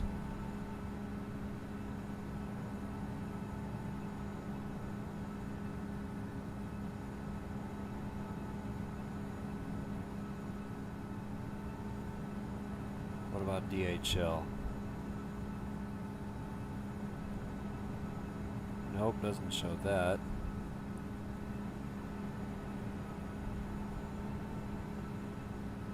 It's kind of a short flight. I'll think about it. Holy cow, guys! This tailwind is freaking.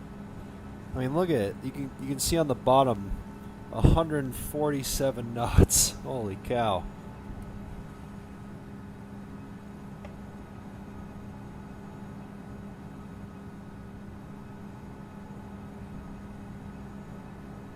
Wonder if I have burned enough. Yeah, well, let's go to 35,000.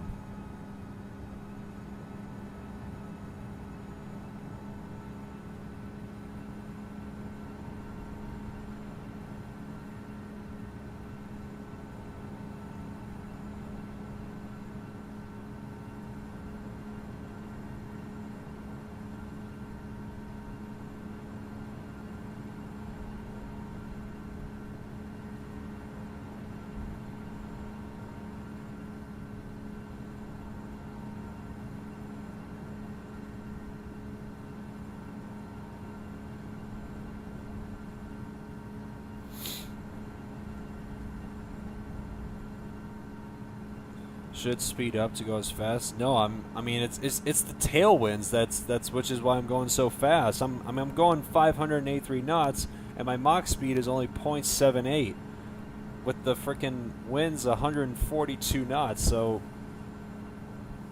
I don't need to speed up. Or I don't know if I should probably slow down to absorb some of this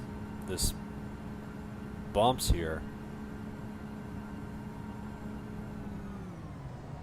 I should probably slow down and try to.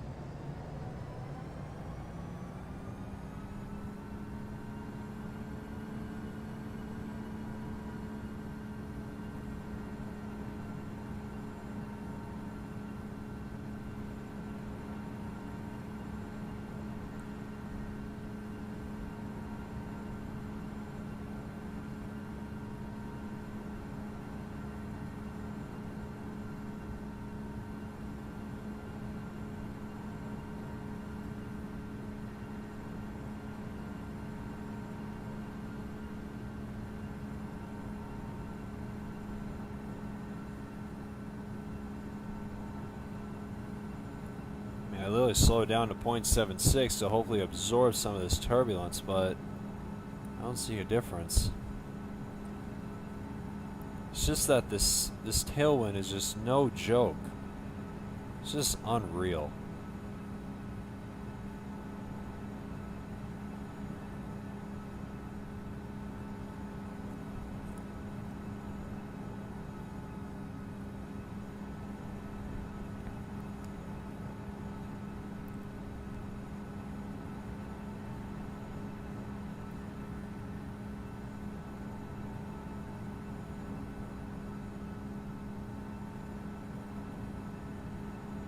I want to check the wind shear map. See where I'm at. Jet stream.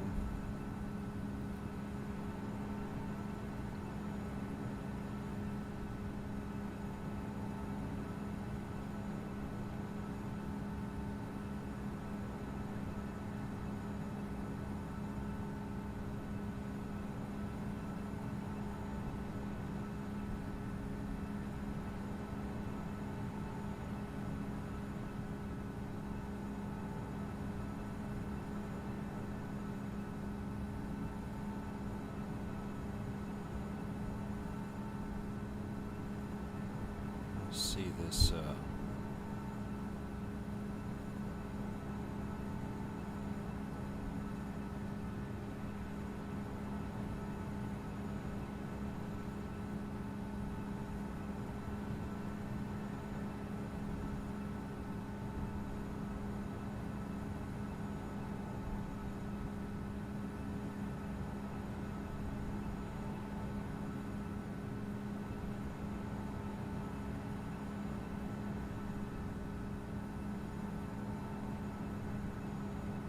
Yeah, it looks like we're literally inside a very, very powerful jet stream right now. I think this is still part of this frontal system that's hitting the... I think this is also the severe weather outbreak that's taking place.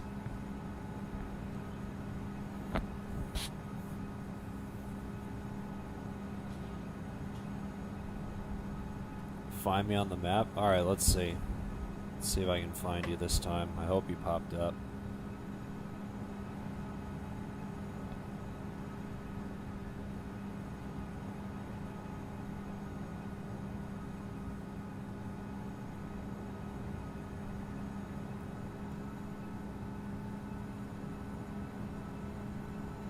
No, I don't see you yet. Let me go on infinite view real quick. Let's see where you are.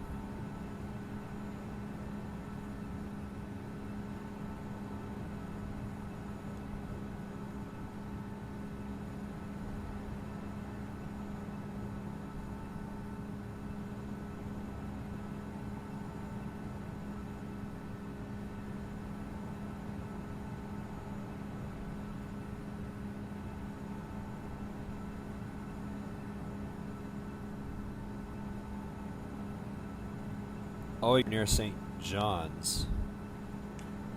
Yeah, I don't see you on the map here.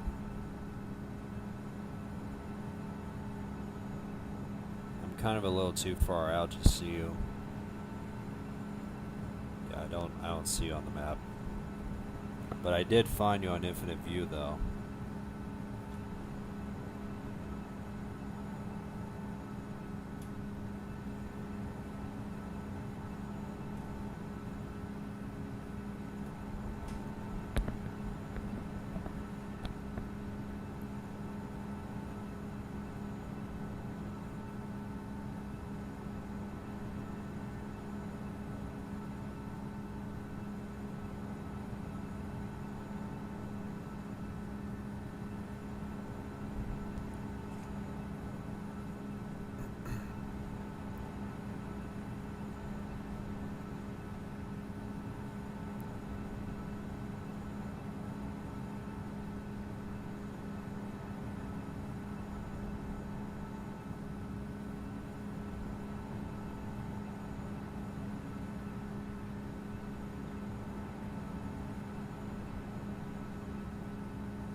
finish this up real quick for my thumbnail for tomorrow's stream. I'll do this real quick. 100th anniversary hub hopping special.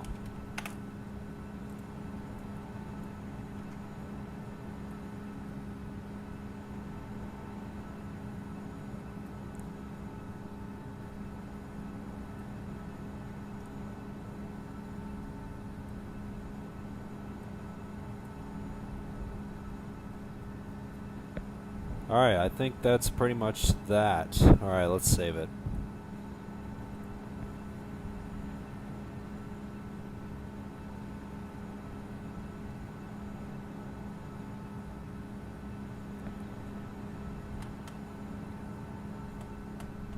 Alright, save as, and let's put it in the right folder and save. Alright, so my hub hopping stream, my United hub hopping stream for tomorrow to celebrate United's 100th anniversary is official. Can't wait for tomorrow, it's going to be lit. I mean, this is my first time doing an actual hub hopping stream, and I can't wait to do it. And I'm hoping to get it done under 11 hours and 55 minutes.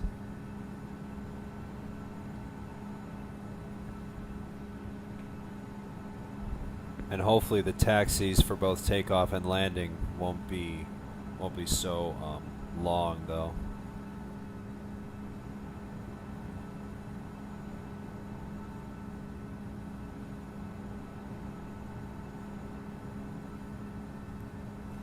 So I hope you guys are looking forward to tomorrow's stream, and I hope you guys will join me.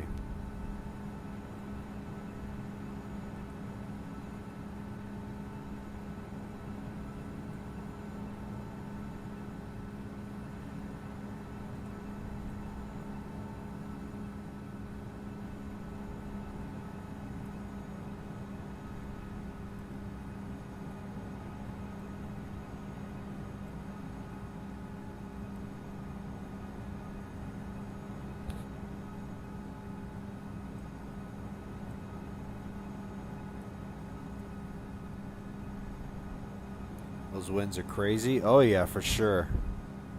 From what I saw on the Jetstream map, I'm currently inside like the main part of the Jetstream, because I think this is still part of the severe weather outbreak that's still taking place. Because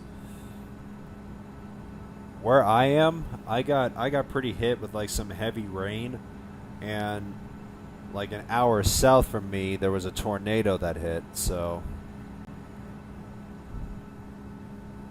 But it was only isolated, so thankfully I did not lose power since I was streaming yesterday. But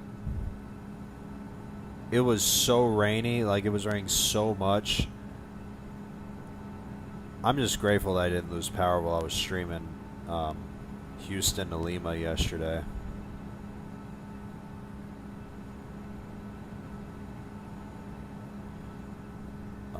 Where are you? I just exited Canada, and I'm now over the North Atlantic. This is where I am.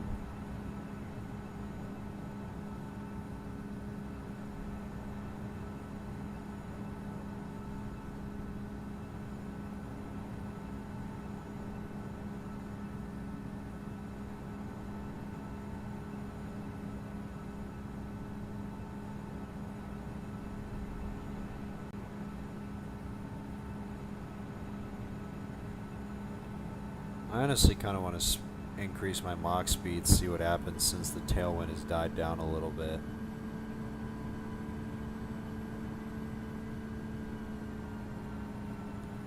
Kind of hoping it's dying down still. Wonder if the winds aloft will help. 330. I think this will do. Yeah, you can see on these we're starting to go into a little bit. I feel like the winds. I feel like from this, the winds might be starting to die. Yeah, you can see on the bottom of your screen the winds are slowly dying down.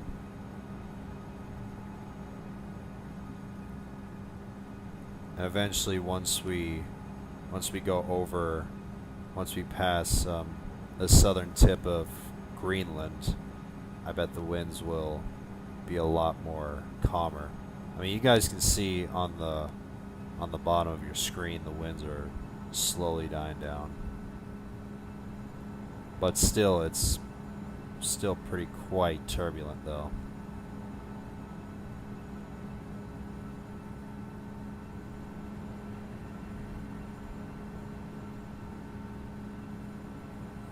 So since we passed that waypoint, I guess we can now turn on VNav.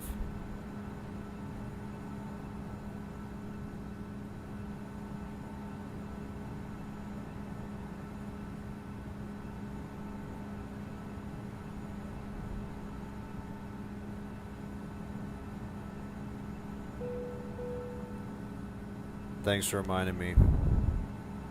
RIP passengers. I always keep forgetting to turn the seatbelt and smoking signs on whenever I do a flight.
Good thing the winds are slowly dying down.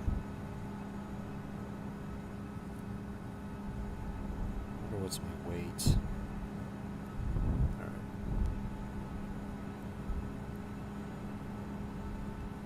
Heading down to Nashville right now. I think, is Nashville online with ATC?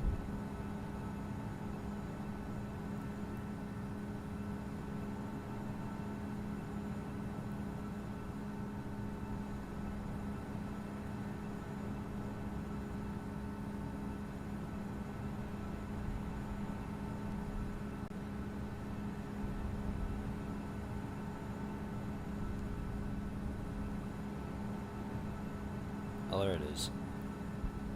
I just wanted to find it. Nope. Because I saw Nashville was the featured airport for today because there was a cargo event going on. But surprisingly, there's no ATC, even though it's the featured airport.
Alright guys,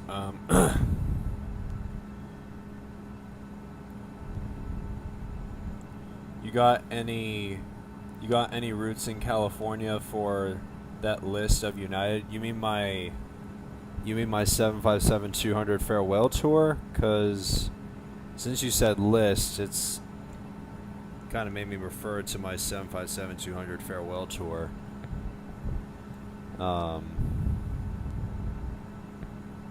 I kind of hope that's what you mean, though.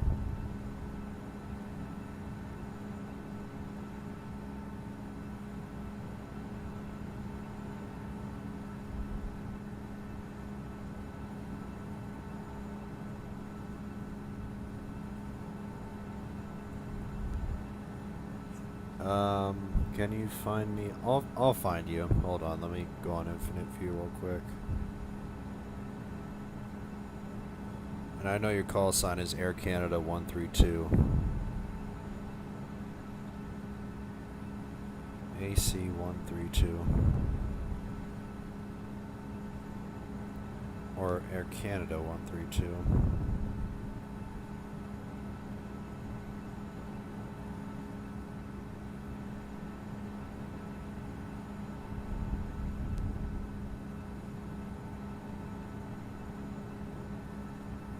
Yep, there you are. You just departed. I found you. And you're on an A220 too. Nice.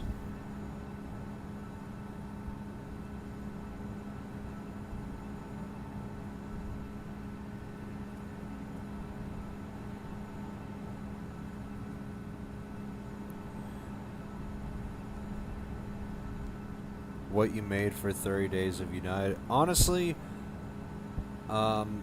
as of right now, since you guys were giving me requests, as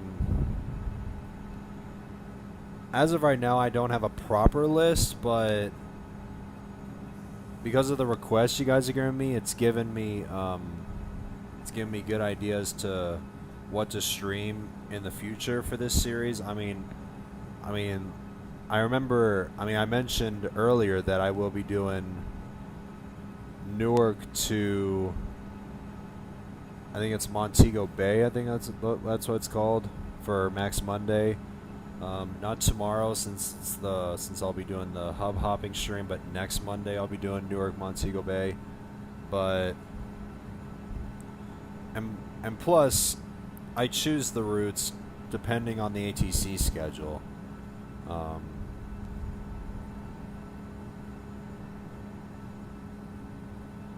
So I think tomorrow it will be the hub hopping stream, and I think Tuesday it'll be Houston to Montego Bay since JetBlue requested that too. And I wonder what's Wednesday. Let me see. Brisbane, Sydney. I could fly there, but it's not like 10 hours or less, so, and I don't want to do 2-part streams, so I think I might probably do, or actually I think I might probably do a Trans-Pacific flight to San Francisco, because San Francisco is the featured airport for Thursday, and I know the arrival count starts ramping up the day before Thursday, so what planes are you flying tomorrow? I already have the list, so I'll actually mention it to you right now since I still have the list. I have the full info. For San Francisco to LAX, it's the 737-800. Los Angeles to Denver, it's the 737-900. Denver to Houston on the 777-200. Houston to Chicago, 737 MAX 8. Chicago to Dulles, 757-200. And Washington Dulles to Newark on the CRJ 700. So those are the aircraft types I'll be using for tomorrow's Hub Hop and Stream.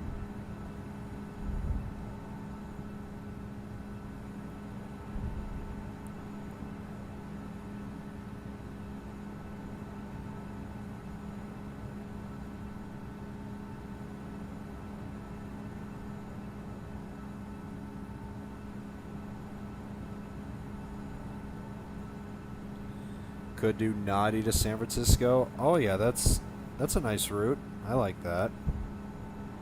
Kind of wonder if let me check in the current version. I always double check and see if it's 3D.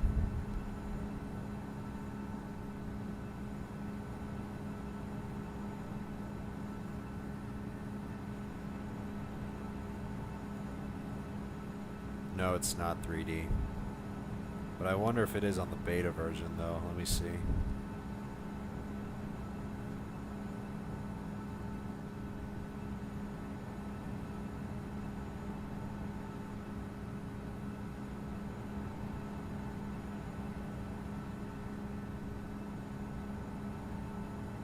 No, it's not 3D in the beta. That's surprising.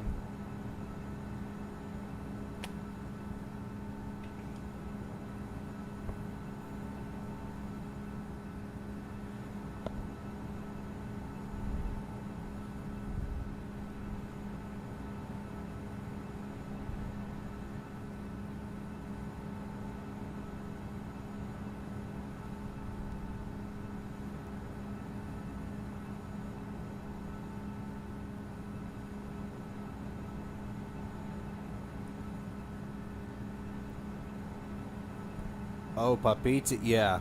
I'll definitely do Papiti to San Francisco. Because I know that's 3D.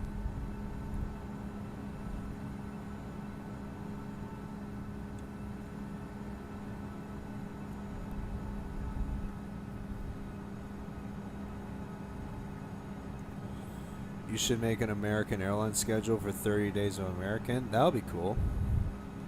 I mean, American's celebrating its 100th anniversary too, but wonder when is American's month? American Airlines 100th anniversary.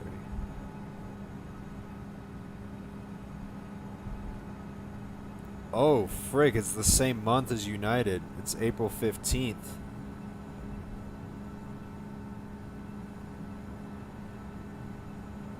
What about Delta? Oh, it was March. Frick, I missed it.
You should say that American schedule for the big updates since the Dreamliners. That kind of doesn't make any sense from the text.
Alright guys, I'm gonna go AFK for a bit. Because I'm gonna do a couple of things, take a shower and everything else. And I need to eat something because I haven't ate nothing at all today, so we have about 3 hours and 56 minutes until landing into Stockholm, but since I know the tailwinds are going to die down, I feel like it might slow down the time a little bit, since we're only 2.5 hours into the flight, so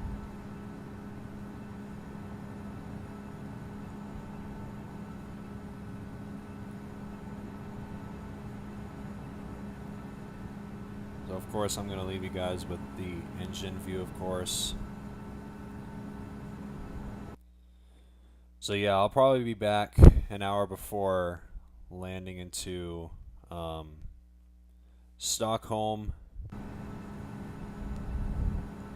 and yeah, I hope you guys enjoyed the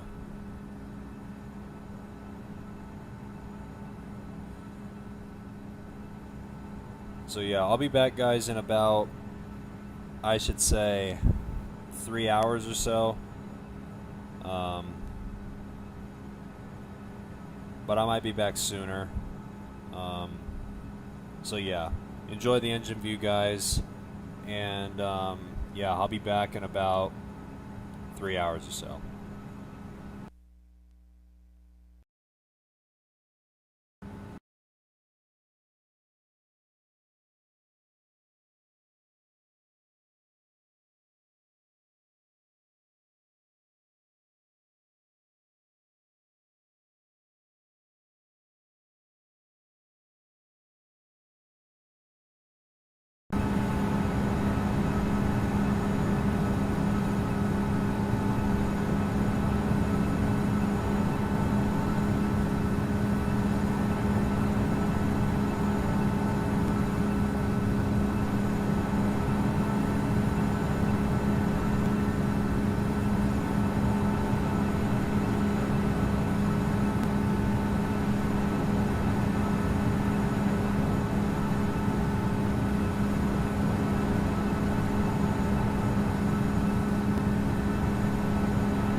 Alright, guys. I am back.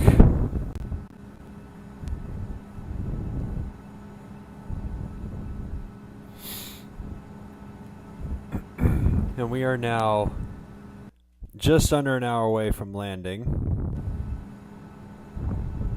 And it looks like we are just about to enter Norway.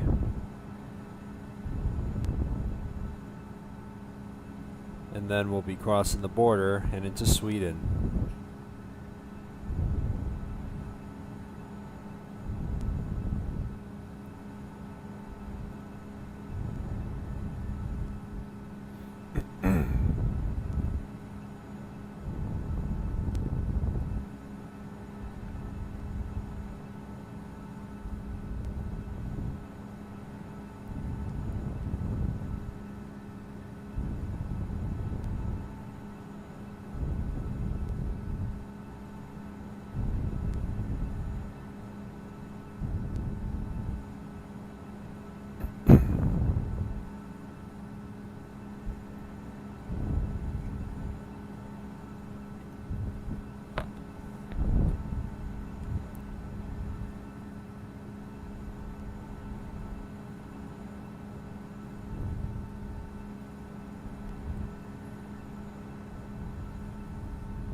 So if you guys have enjoyed this long haul so far, please make sure to leave it a like, of course, and stay tuned for tomorrow's stream. Like I said, we're going to be doing some hub hopping to all 7 United hubs. I'm looking forward to it. It's going to be a long day.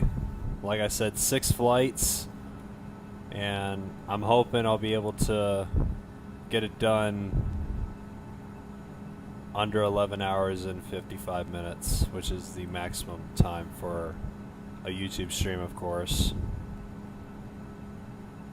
But I honestly feel like I might make it. And I will be, I'm set to be going live for that stream around like noon my time. Just in case if the stream lasts like longer than like 8 or so hours.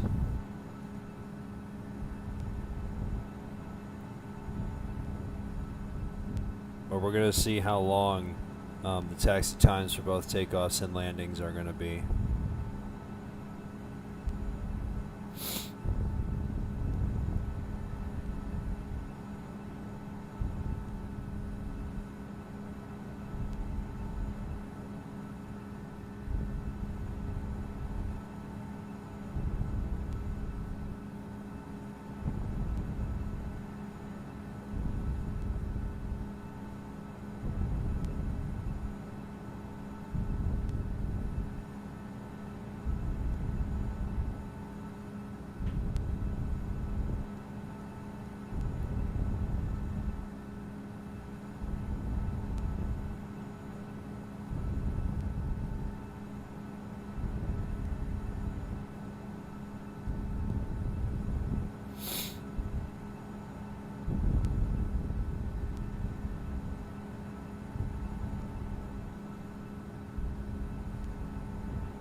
Alright, looks like we are now officially entering Norway. And we're now just about 230 nautical miles out.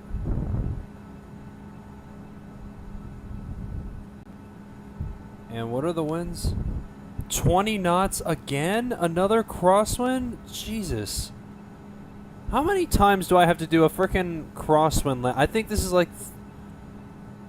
I think this is like the third straight time that I've done a crosswind on stream.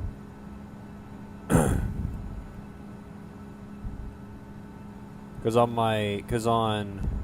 What day is it today? Today's Sunday, so I think... So Friday was like 9 knots or so. What about yesterday? It was only 6 knots, but I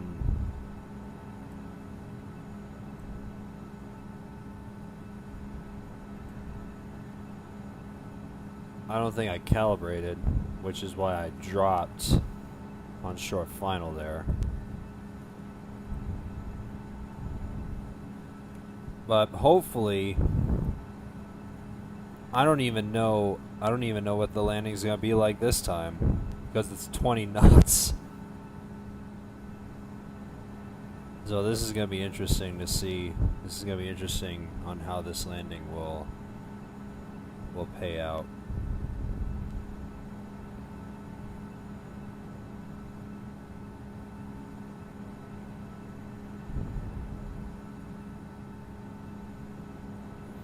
And once we land in Stockholm, we're going to park at gate F39 because out of all the videos I saw, United typically parks at that gate, so we'll park there.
How's it going? It's going pretty good. I mean,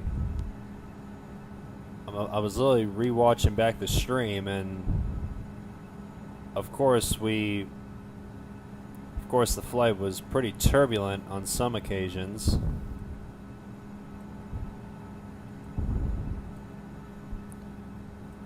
There was one patch where it was like really turbulent, and then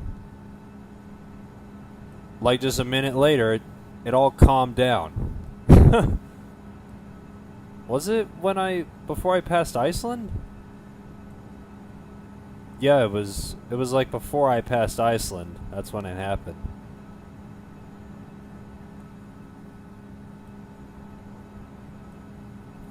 But overall, it's going.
So once again, guys, I hope you guys will join me tomorrow for the hub hopping stream as we celebrate United's 100th anniversary tomorrow.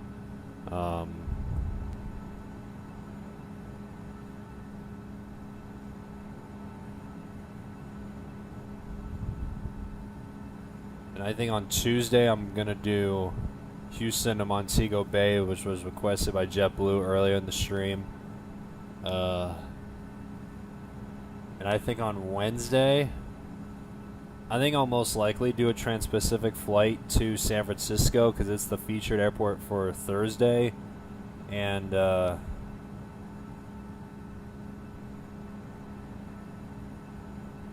I haven't done a Trans-Pacific flight yet, so I want to start getting those in my flight map.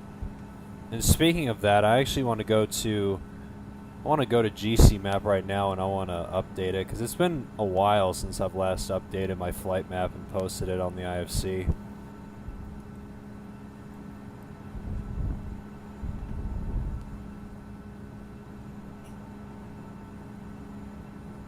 And also, after this flight, I added the total kilometers from this flight to the total kilometers on my phone. And after this flight, I have officially passed 75,000 total kilometers. Since I have streamed 22 flights so far in 2026, I am already at 75,000 total kilometers streamed, which is 40,515 nautical miles. Because if you think about it, I feel like that was pretty good. I feel like it's pretty good so far. But if I keep on doing like round trips and like multiple flights every single stream, that'll help like boost my total flight count up since I'm only at 22 and we're already entering April. So my goal is still hoping to get to 200, between 200 and 250 by the end of the year. So I may still have a long way to go, but like I said, I'm still looking forward to the rest of the year.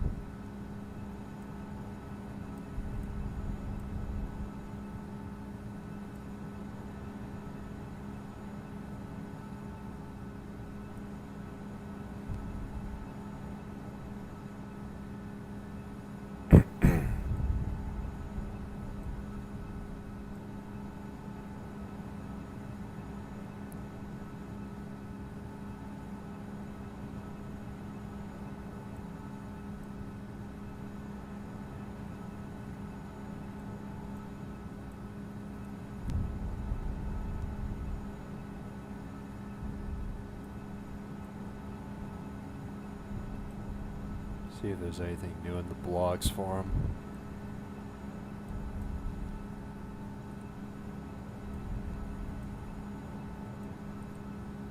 No, there's nothing. Alright, I'm gonna update this flight map real quick.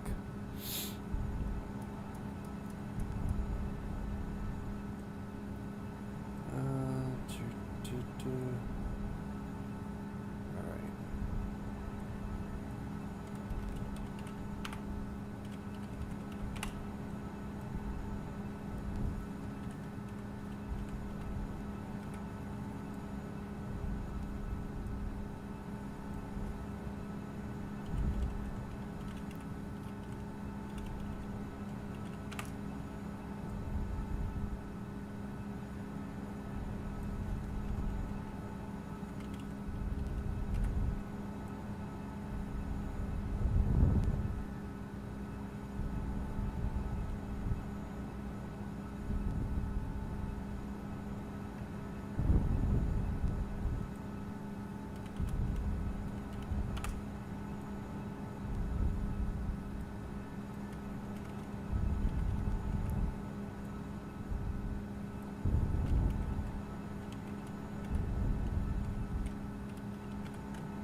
And add that last one, and boom.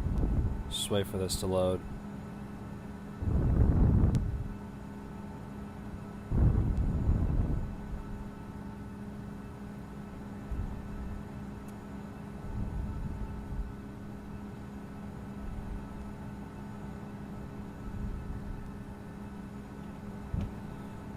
Man, seeing my flight map like this is really nice. This flight map is really coming along. Even though it's only 22 flights, it looks really nice. Screenshots and videos. I want to post this. Been a while since I last updated my flight map. Here it is after day 5 of 30 days of United. Really starting to come along. Since I'm now at 22 streamed flights so far in 2026. Boom.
Alright, we're now less than 100 nautical miles out.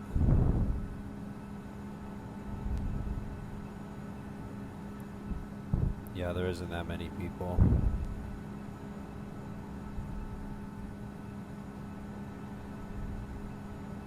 Oh, there's ATC. Is there ATIS? Looks like they're using all 3 one-ways for arrival. Alright. So we'll go to... We're still going to go to 19 right. Let's just hope ATC stays on for at least for the next half hour. But it's only approach that's online though, which is kind of... which is fine, but... kind of wonder if ATC or ground and tower will come online.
Eli, welcome back.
Looks like we're about to pass by this aircraft, but I'm gonna wonder if I might be able to pass him. Might be close. He's an A330 as well.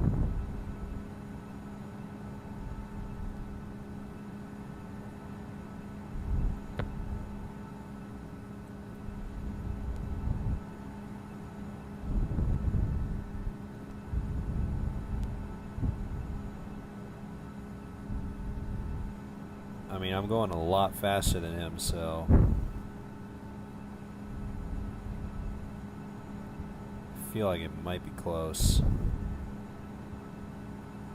Or I might be a bit too far out from him.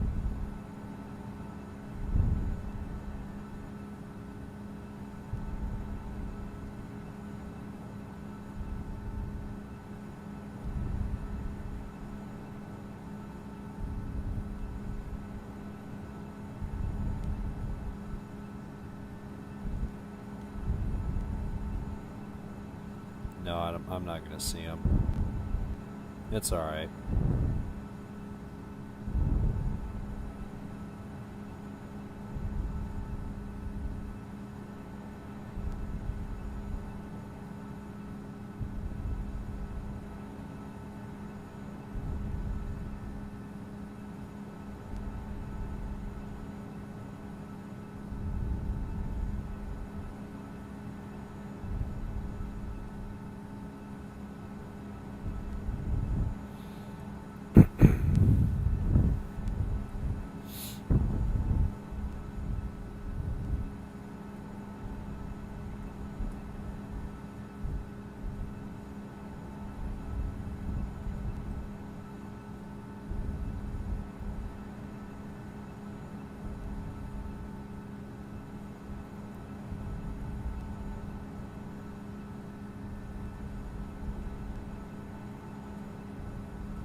Alright, we're about to descend any minute now into Stockholm.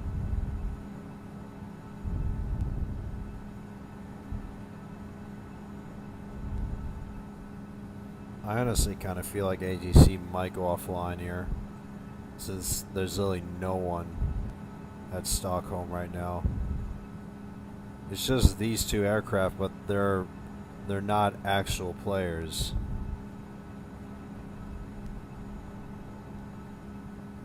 So I kind of feel like ATC might go offline here.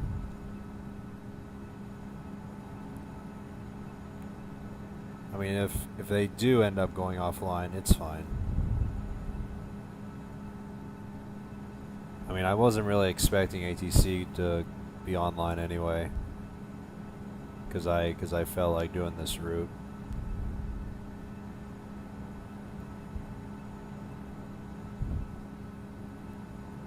Alright, here we go. We're now descending.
Welcome back, Venezuela. Found the solution. Nice.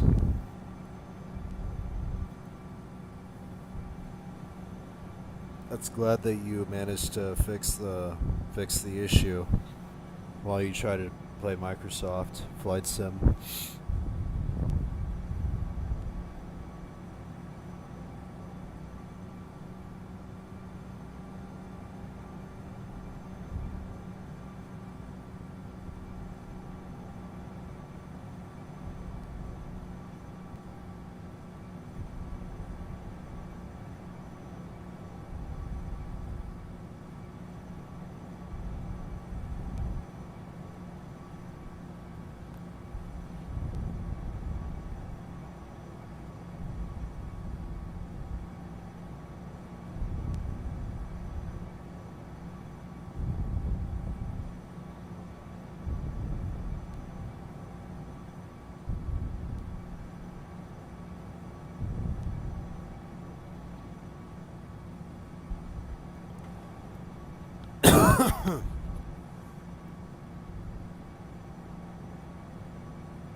winds are still at 19 knots, so this is going to be really interesting on how this landing will pay off in the end, because like I said, I don't do very well with the 7.5 landing in crosswinds because it's so sensitive.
So once again, guys, I know I said this already. Tomorrow, don't forget to join me on my on the United Hub Hopping stream tomorrow for the 100th anniversary. And then tomorrow I'll most likely do Houston to Montego Bay. It was requested by JetBlue early in the stream. And I think on Wednesday I might do a Trans-Pacific to San Francisco. And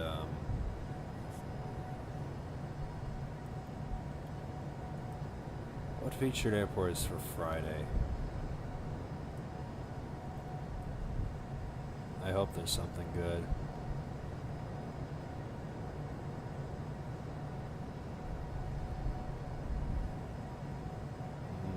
I mean, it's LAX, but I think I might do a Trans-Pacific to LAX on Thursday.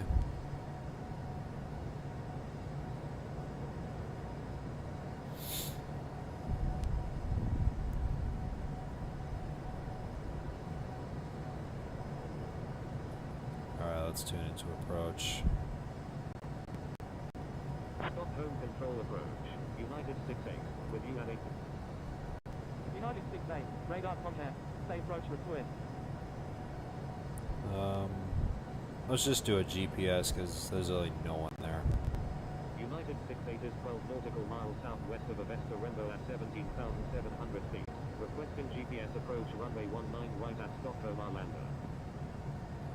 There's really no one here, so we'll just do a GPS approach. United 68, continuous file. Expect the GPS approach runway 19 right at Stockholm Arlanda. Roger, United 68.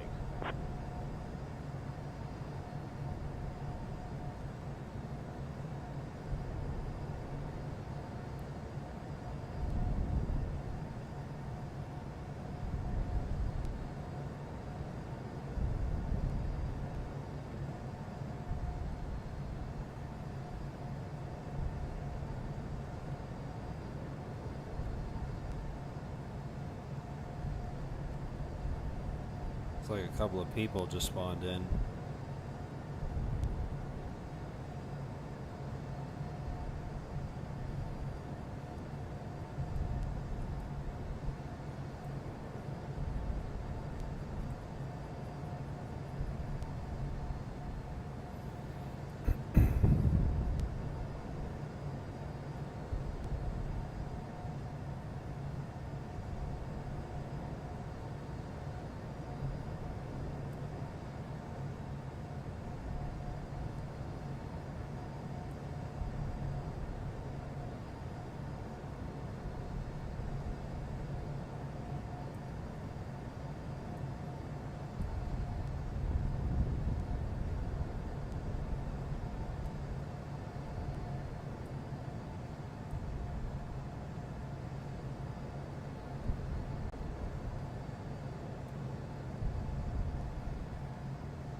it starts slowing down at 250 knots.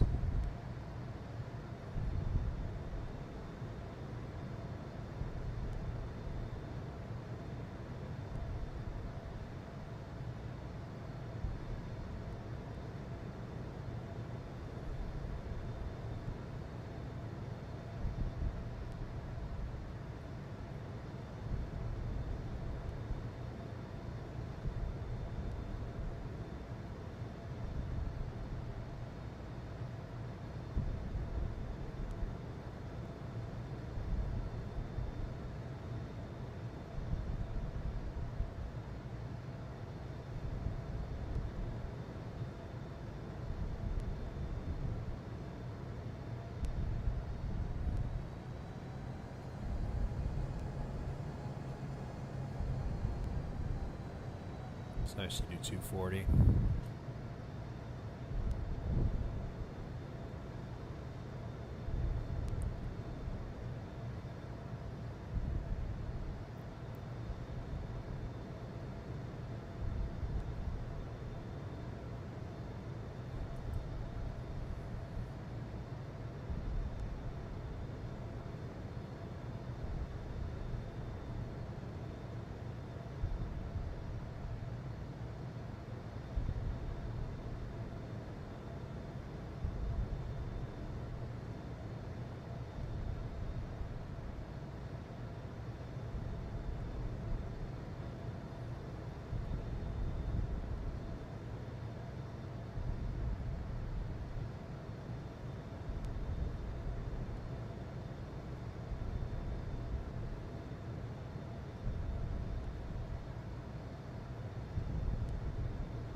United 6-8, turn left heading 080, descend and maintain 5000. Turn left heading 080, descend and maintain 5000. United 6-8. Alright, land lights can come on since we're below 10,000.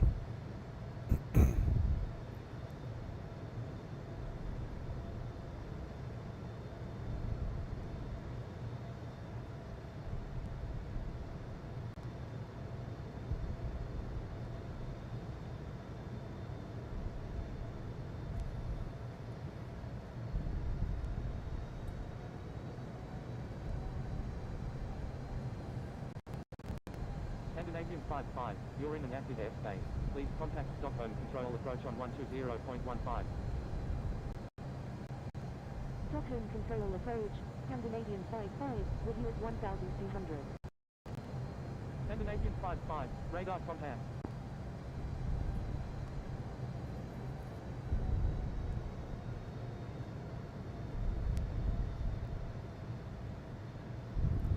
Let's slow down our descent rate a little bit.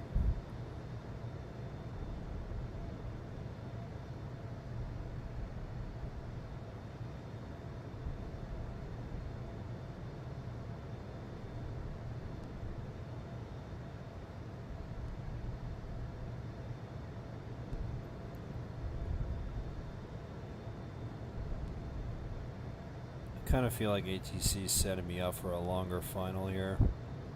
Because I thought I was just gonna carry on doing my typical GPS approach on my flight plan here, but I guess ATC is I feel like ATC is giving me a longer final, which is fine by me.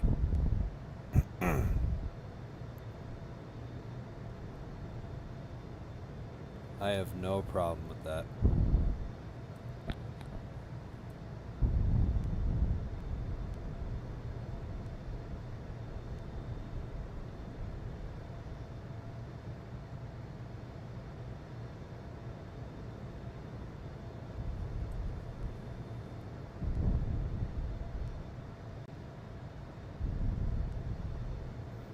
Let's actually start slowing down to 220 knots.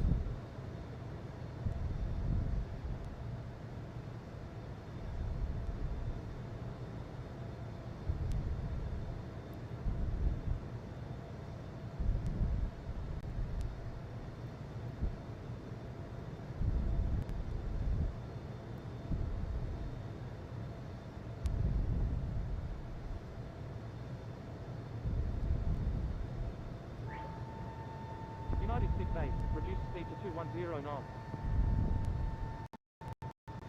Reduce speed to 210 knots. United 6-8. Good thing I was slowing down.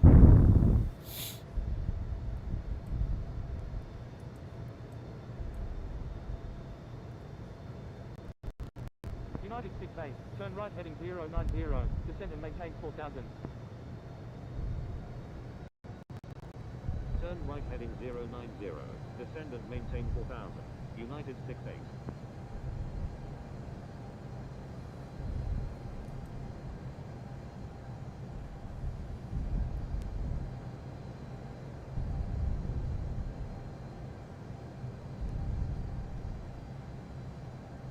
Let's also tune into the 19 right ILS.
United 6-8, turn right heading 110, descend and maintain 3000.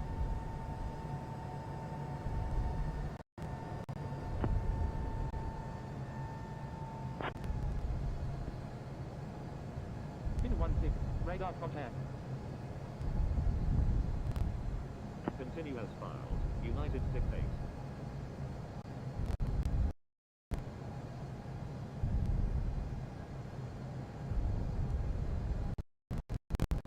Clear GPS runway 19 right.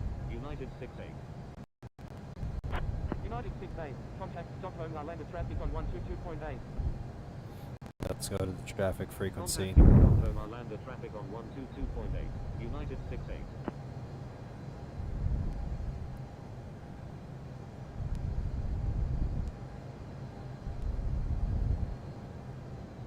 Let's actually slow down to 180 knots.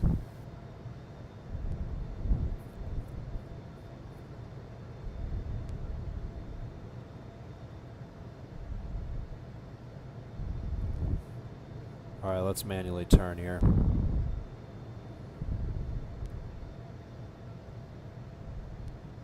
$2,500. I don't want to make this turn as tight as possible.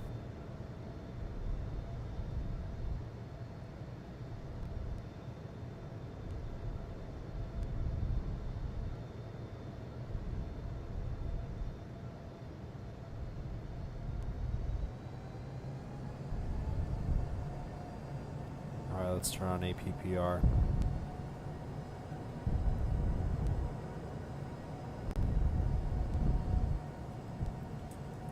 Oh, I think we might have missed it. Ah, dang it. I freaking turned too late.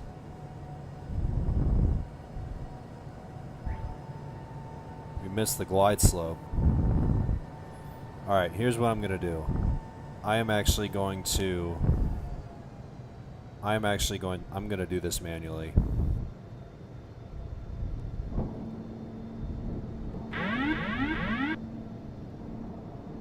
descent might be kind of steep, but I'm gonna do this manually. I'm not gonna do a missed approach. I'm gonna do this.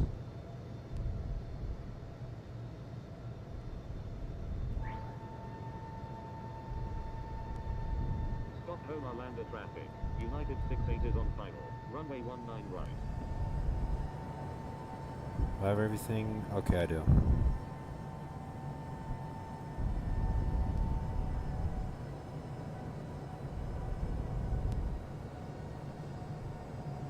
I'm gonna hand fly the rest of the way in.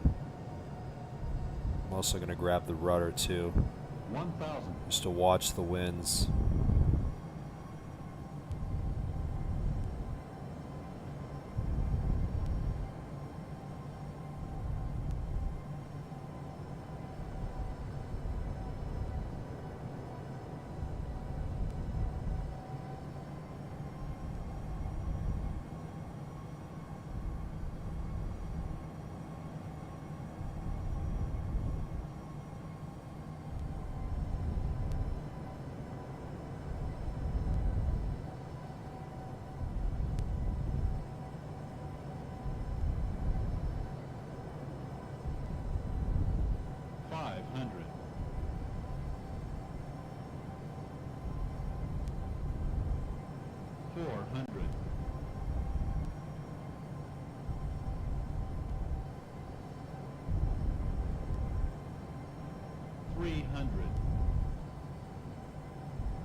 One hundred.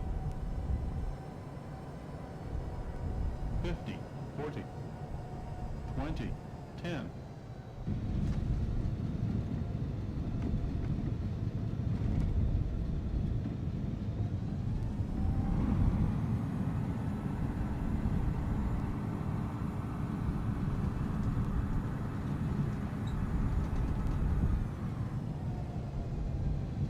Alright, let's slow down.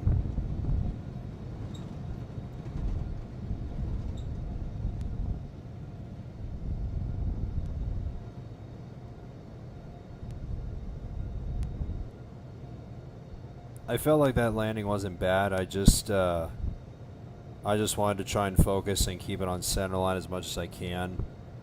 And I mean, it was all right. I don't really care if it was rough. JG, my neck broke from the landing. Cut it out. Stockholm Arlanda traffic. United 68 is clear of all runways. I mean, like I said, I don't really care about the landing. I just wanted to make sure that I don't drift left or right of center line because of how windy it is. I mean, the winds are 19 knots here at Stockholm right now, so I just wanted to make sure that I just didn't drift left or right of center line.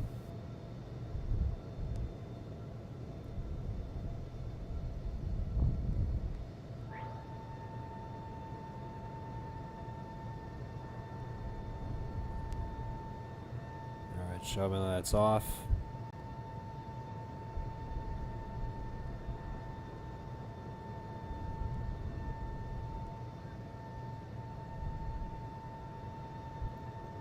And plus, like I said, my landings aren't the best with the 757 because of how sensitive it is.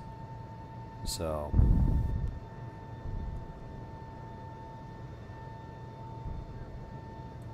I wasn't really expecting a smooth landing anyway.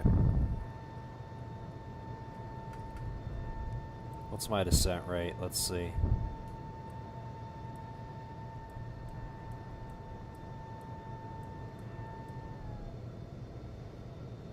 Minus 370.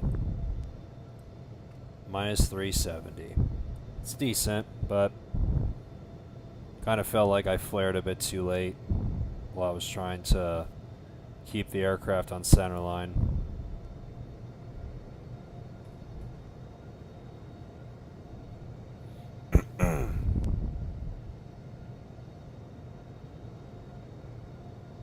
Stockholm Arlanda traffic. Scandinavian 6801 heavy. Taxiing to runway 19 right.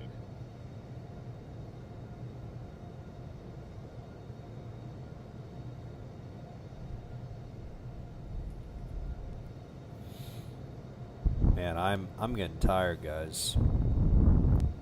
It's been another long and nice flight. But as much as I enjoyed this, as much as I enjoy doing these long streams make me tired, but I still love it. I still love doing these for you guys.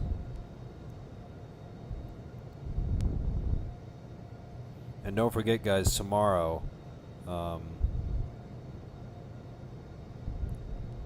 6 flights tomorrow for the United 100th anniversary. It's going to be an absolute marathon, and it's going to be a long day, but I want to do this for you guys for the content and just a little something to celebrate this special milestone for the airline. And I hope you guys will join me tomorrow.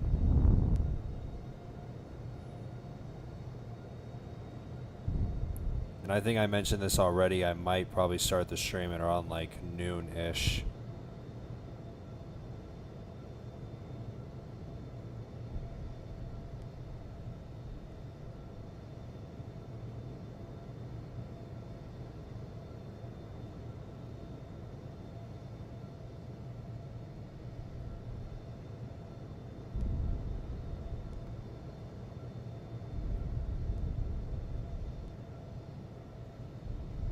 Scandinavian A330 next to me. Alright, so there's our gate. You can see it on the right side of the screen.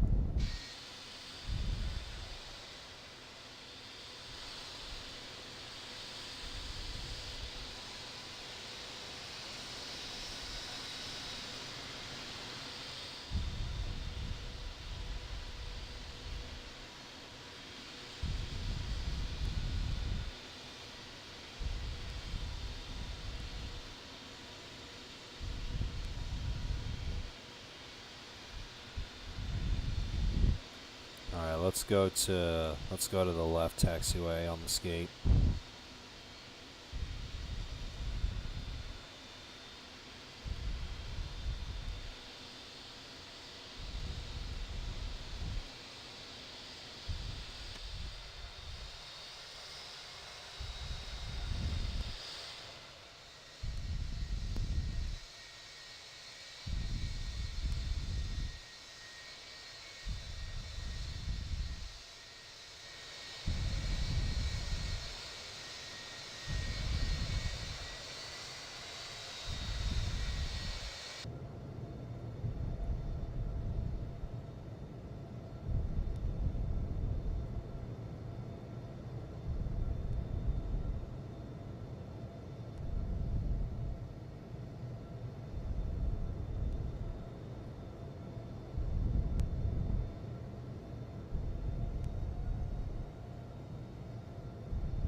Alright, navig lights off. And there we go. Welcome to Stockholm. And that's it for the world's longest 757 flight in terms of range.